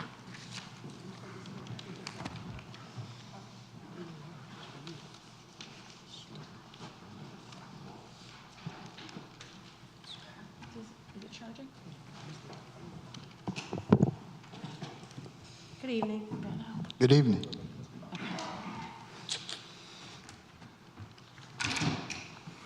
The FBI's National Academy, one of the premier law enforcement training programs in the world, graduated the 285th class last month. The graduates, including Captain Edwin Collette, like thousands who preceded them, returned to their police departments and agencies in the United States and overseas with new knowledge and many new friends. Established in 1935, the National Academy provides advanced investigative management and fitness training to senior officers who are proven leaders within their organizations. In addition to undergraduate and graduate level courses offered in the areas of law, behavioral and forensic science, understanding terrorism, and leadership development, students forge lasting connections that strengthen global law enforcement partnerships. To date, nearly 50,000 men and women have graduated from the program, and more than 28,000 are still active in law enforcement today. The 285th graduating class, consisting of 247 officers, came from 47 states, 28 countries, 4 military organizations, and 5 federal civilian organizations. These agencies ranged from small local police departments to state and federal agencies with thousands of employees. The program emphasizes physical fitness, and students train with Academy fitness instructors during their 10 weeks at Quantico to ultimately tackle the Yellow Brick Road, a grueling 6.1-mile run and obstacle course. Upon completion of the course, they receive the coveted yellow brick to signify their accomplishment. Tonight, we recognize Captain Edwin Collette for his accomplishment in graduating the 285th session of the FBI National Academy. This is an immense professional achievement. He is now part of an elite membership that just 1% of law enforcement will ever enjoy. Edwin would not have been successful if not for the support of his family. So in addition to recognizing Captain Collette for his success, I'd also like to thank his wife, Jessica, and daughter, Peyton. We would like to present Captain Collette this plaque to commemorate his experience at Quantico. The plaque outlines the 7 weekly challenges that he and his classmates defeated in preparation for the Yellow Brick Road. Edwin, I hope this will be a constant reminder of why you chose the law enforcement profession and your responsibility to the next generation. Congratulations.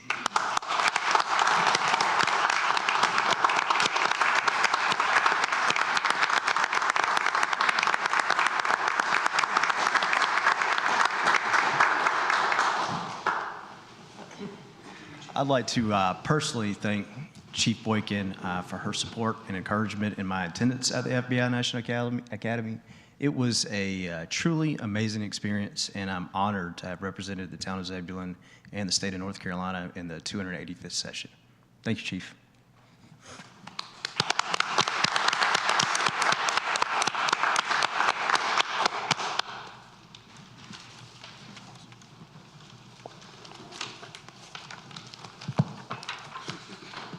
concludes the manager's report.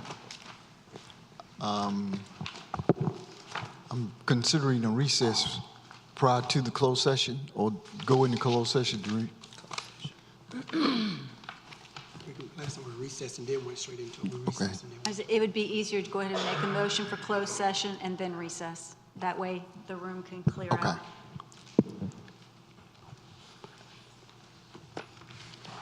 I'll make a Motion for us to go into closed session. Yeah. Following per North Carolina Yeah, you got to read all that. General Statute 143-318.11A5 to instruct the town staff or negotiating agents concerning the position to be taken by or on behalf of the town in negotiating the price and other materials of terms of a contract or proposed contract for the acquisition of real property by purchase, option, exchange, or lease. We have a motion. Do we have a second? Second. Thank you, Commissioner Miles.